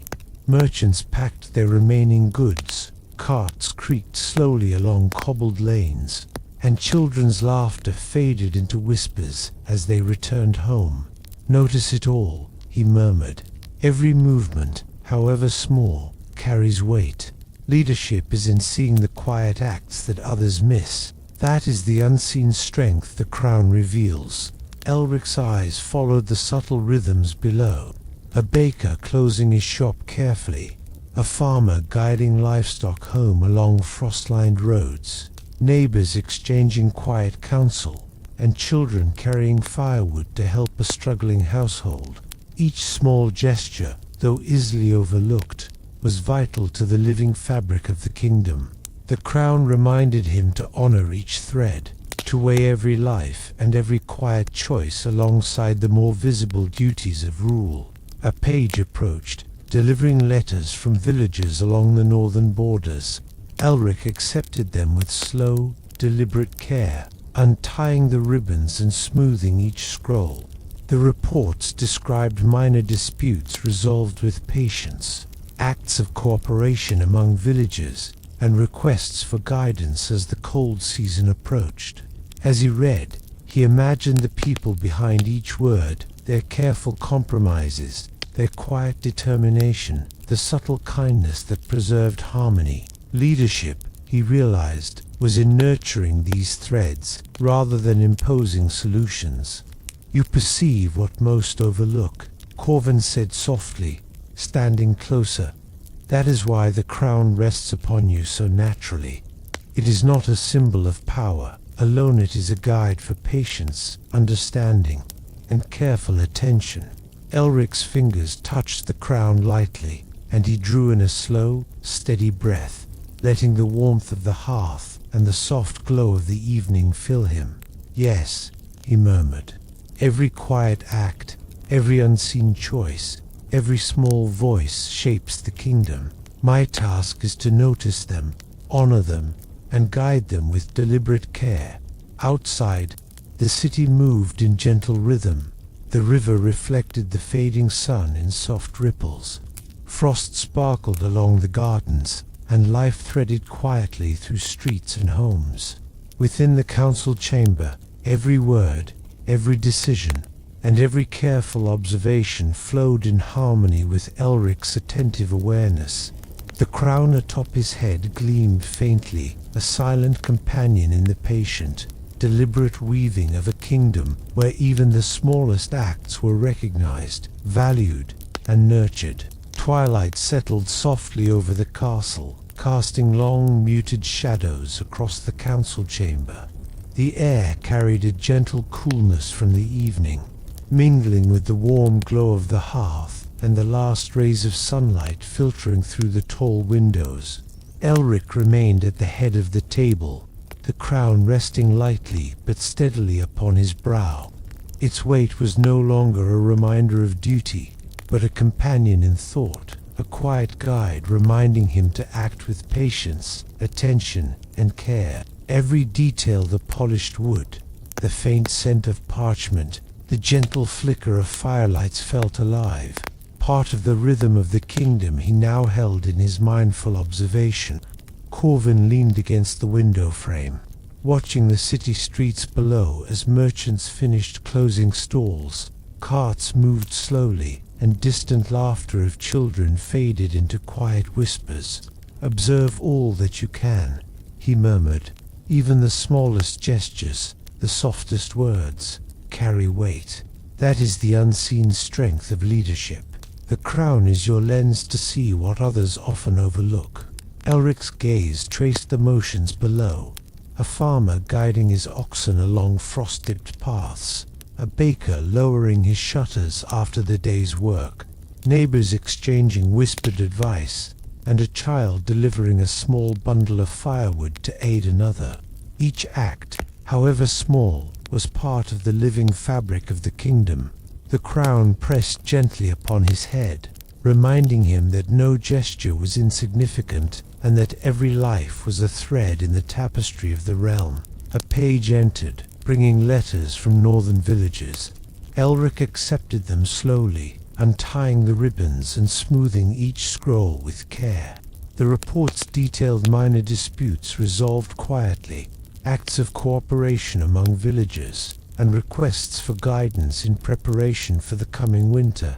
He imagined the lives behind the letters, the patient compromises, the quiet negotiations, the subtle kindnesses that kept communities balanced. Leadership, he realized, was not in enforcing solutions, but in nurturing the harmony already present. "You perceive what most cannot," Corvin said softly. "That is the quiet power of rulership. The crown is not only a symbol of authority, but a companion guiding your attention, patience, and understanding." Elric placed his hand lightly upon the crown and inhaled deeply, letting the warmth of the hearth and the fading light fill him. "Yes," he murmured, "every quiet act, every small voice, every unnoticed choice shapes the kingdom. My duty is to notice them, honor them, and guide them with deliberate, careful attention." Outside, the city moved gently. The river mirrored the last golden light. Frost sparkled faintly across gardens and streets, and the soft hum of life threaded quietly through homes. Within the castle, the council chamber maintained a calm rhythm, every word, every decision, and every observation flowing from Elric's steady awareness. The crown atop his head gleamed faintly, a silent companion in the patient, attentive weaving of a kingdom where even the smallest acts were recognized, valued, and nurtured. Night had begun to settle softly over the castle, the sky outside deepening into a rich indigo, and the first stars appearing like tiny flickers of silver light. Inside the council chamber, the warmth of the hearth mingled with the fading glow of twilight, casting gentle, dancing shadows across the polished wood and tall, solemn walls. Elric remained at the head of the table, the crown steady on his brow, its weight now a comforting presence rather than a burden. It reminded him to act with care, to observe with patience, and to let awareness guide his every thought. Corvin stood near the tall window, his gaze drifting to the city below, now quieting for the night. Merchants finished their work, carts rolled slowly toward stables, and the faint laughter and chatter of children faded into soft echoes from distant homes. "Remember," he said quietly, "even the smallest acts, the quietest words, matter. The crown is not a tool of power, is a guide to see what others cannot, to honor what is often overlooked, and to weave the kingdom together from its hidden threads." Elric's eyes followed the gentle motions of the city, a baker finishing cleaning his shop, a farmer guiding animals along frost-touched roads, neighbors exchanging whispered words of counsel, and children helping carry firewood to support a neighbor. Every gesture, though subtle, was part of the living web of the kingdom, delicate yet essential. The crown reminded him that leadership was in honoring these small threads as much as attending to larger, visible matters of state.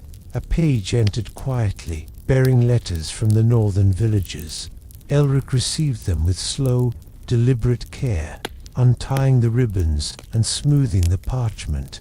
The reports described minor disputes resolved patiently, acts of cooperation among villagers, and requests for guidance as winter approached. He read each line thoughtfully, imagining the lives behind the words, the subtle compromises, the quiet patience, the unnoticed acts of kindness that preserve stability. Leadership, he realized, was in nurturing and amplifying these patterns, not imposing solutions from above. "You perceive what most cannot," Corvin said softly, stepping closer. "That is the true strength of a ruler. The crown is a companion, not merely a symbol of power. It guides attention, care, and wisdom." Elric's fingers rested lightly on the crown, and he drew a slow, steady breath, letting the warmth of the hearth and the calm of night fill him. "Yes," he murmured, "every quiet act, every small voice, every unseen choice shapes the kingdom. My duty is to notice them, honor them, and guide them with patient care. Outside, the city moved gently in its evening rhythm. The river reflected the emerging stars. Frost sparkled faintly along paths and gardens, and life threaded quietly through homes and streets. Within the council chamber, every word, every observation, and every decision flowed in harmony with Elric's steady awareness. The crown atop his head glimmered softly, a silent companion in the deliberate, patient weaving of a kingdom where even the smallest acts were honored and every quiet truth was recognized and cherished. Night had deepened fully over the castle, the sky a deep velvet sprinkled with stars that shimmered like distant candles. Inside, the council chamber glowed warmly from the hearth, the soft firelight casting flickering shadows across the polished wood of the table and the walls lined with tapestries. Elric remained at the head of the table, the crown resting steadily on his brow, its weight a comforting presence that reminded him to move with patience, awareness, and gentle care. Each flicker of firelight, each scent of parchment and ink, each subtle echo of the castle settling seemed to weave itself into a rhythm he could feel in his bones. Corvin stood by the window, looking out over the quiet city.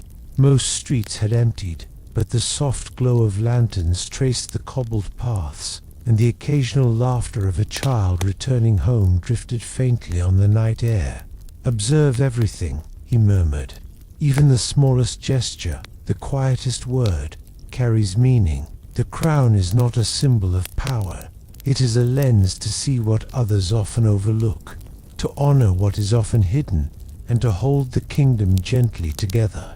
Elric's gaze traced the delicate motions below.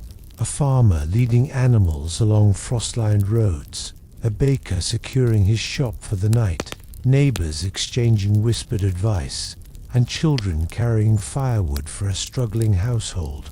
Each quiet act was a thread in the living fabric of the kingdom, fragile yet essential.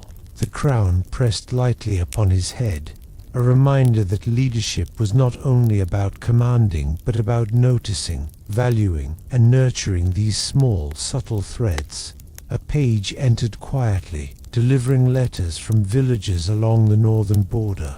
Elric accepted them slowly, untying the ribbons and smoothing the parchment with deliberate care.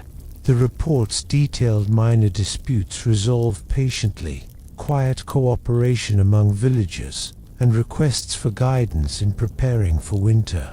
He read each line with attention, imagining the lives behind the words, the careful compromises, the patient negotiations, the acts of unseen kindness that held communities together. Leadership, he reflected, was in supporting and amplifying these patterns, not enforcing solutions. "You perceive what most cannot," Corvin said softly, stepping closer. "That is the essence of true rulership. The crown is your companion, not a symbol of dominance. It guides your attention, your patience, and your care." Elric placed his hand lightly on the crown and inhaled deeply, letting the warmth of the hearth and the quiet calm of night fill him. "Yes," he murmured, "every quiet act, every small voice, every unseen choice shapes the kingdom. My duty is to notice, honor, and guide them with patient, deliberate care." Outside, the city moved in gentle, quiet rhythm. The river mirrored the stars. Frost glittered faintly along gardens and paths, and life threaded softly through streets and homes. Inside, the council chamber held its steady, calm pace. Every word, every observation, every decision flowed with deliberate attentiveness. The crown atop Elric's head gleamed faintly, a silent companion in the patient, careful, and loving stewardship of a kingdom where even the smallest acts were recognized, valued, and nurtured. The night had grown deep, the castle cloaked in a quiet stillness, broken only by the soft crackle of the hearth and the occasional whisper of the wind outside. Stars glittered in the dark sky, casting faint reflections on the river that wound through the sleeping city below. In the council chamber, the golden glow of firelight painted the walls in gentle hues, and Elric remained at the head of the table, the crown steady upon his brow. Its weight was familiar now, a quiet companion reminding him to move with care, to observe, and to act with patience and thoughtfulness. Corvin stood near the window, his gaze sweeping over the city bathed in lamplight. The streets were mostly quiet now, but the faint flicker of lanterns traced the cobblestones, and the occasional sound of footsteps hinted at lives quietly continuing their routines. "Remember," he said softly, "the crown is not a tool of power. It is a guide to perceive what others cannot, to honor what is often unseen, and to weave the kingdom together through attention and care." Elric's eyes followed the quiet motions below, a farmer closing his stable doors, a baker locking shutters, neighbors sharing whispered words of counsel, and a child carrying a bundle of firewood home. Each act, no matter how small, formed part of the living fabric of the kingdom. The crown pressed gently upon his brow, a reminder that leadership was in noticing, valuing, and nurturing these subtle threads alongside the more visible duties of rule. A page entered softly, delivering letters from the northern villages. Elric accepted them with deliberate care, untying the ribbons and smoothing each scroll. The reports detailed disputes resolved with patience, acts of cooperation among villagers, and requests for guidance in preparation for winter. He read slowly, imagining the lives behind the words, the quiet compromises, the patient negotiations, the unnoticed kindnesses that preserved stability. True leadership, he realized, was in supporting these existing patterns rather than imposing new solutions. "You perceive what most cannot," Corvin said quietly. "That is the essence of true rulership. The crown is a companion, not merely a symbol of authority. It guides attention, patience, and care." Elric placed his hand lightly on the crown and drew a deep, steady breath, letting the warmth of the hearth and the calm of night fill him. "Yes," he murmured, "every quiet act, every small voice, every unseen choice shapes the kingdom. My task is to notice them, honor them, and guide them with deliberate care." Outside, the city breathed in gentle rhythm. The river reflected the stars. Frost shimmered softly along paths and gardens, and life threaded quietly through streets and homes. Inside the council chamber, every word, every observation, every decision moved in harmony with Elric's steady awareness. The crown atop his head glimmered faintly, a silent companion in the patient, careful, and loving stewardship of a kingdom where even the smallest acts were recognized, valued, and nurtured. The castle had grown completely still, bathed in the silver glow of moonlight that spilled through the tall windows and danced softly across the council chamber. Outside, the city slept, the river reflecting stars like scattered jewels, and frost glimmered faintly along quiet streets and gardens.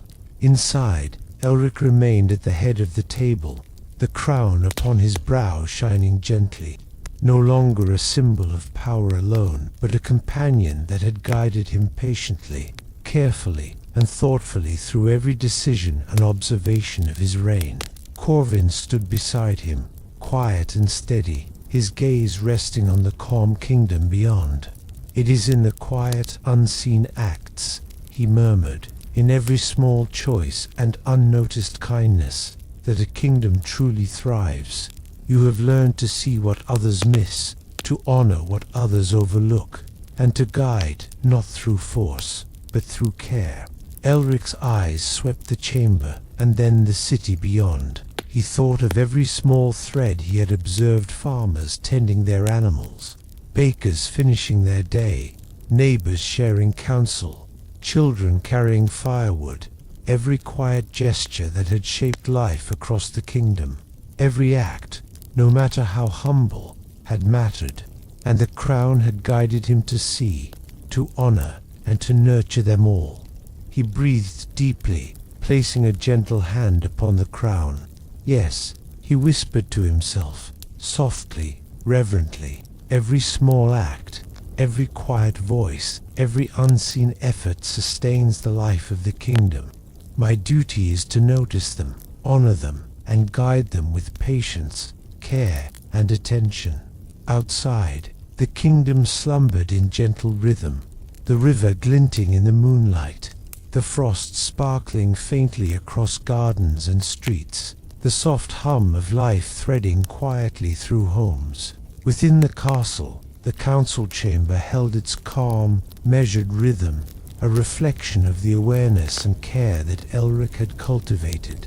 The crown atop his head glimmered softly, a silent companion in the patient, loving weaving of a kingdom where even the smallest acts were honored, every quiet truth recognized, and every life valued.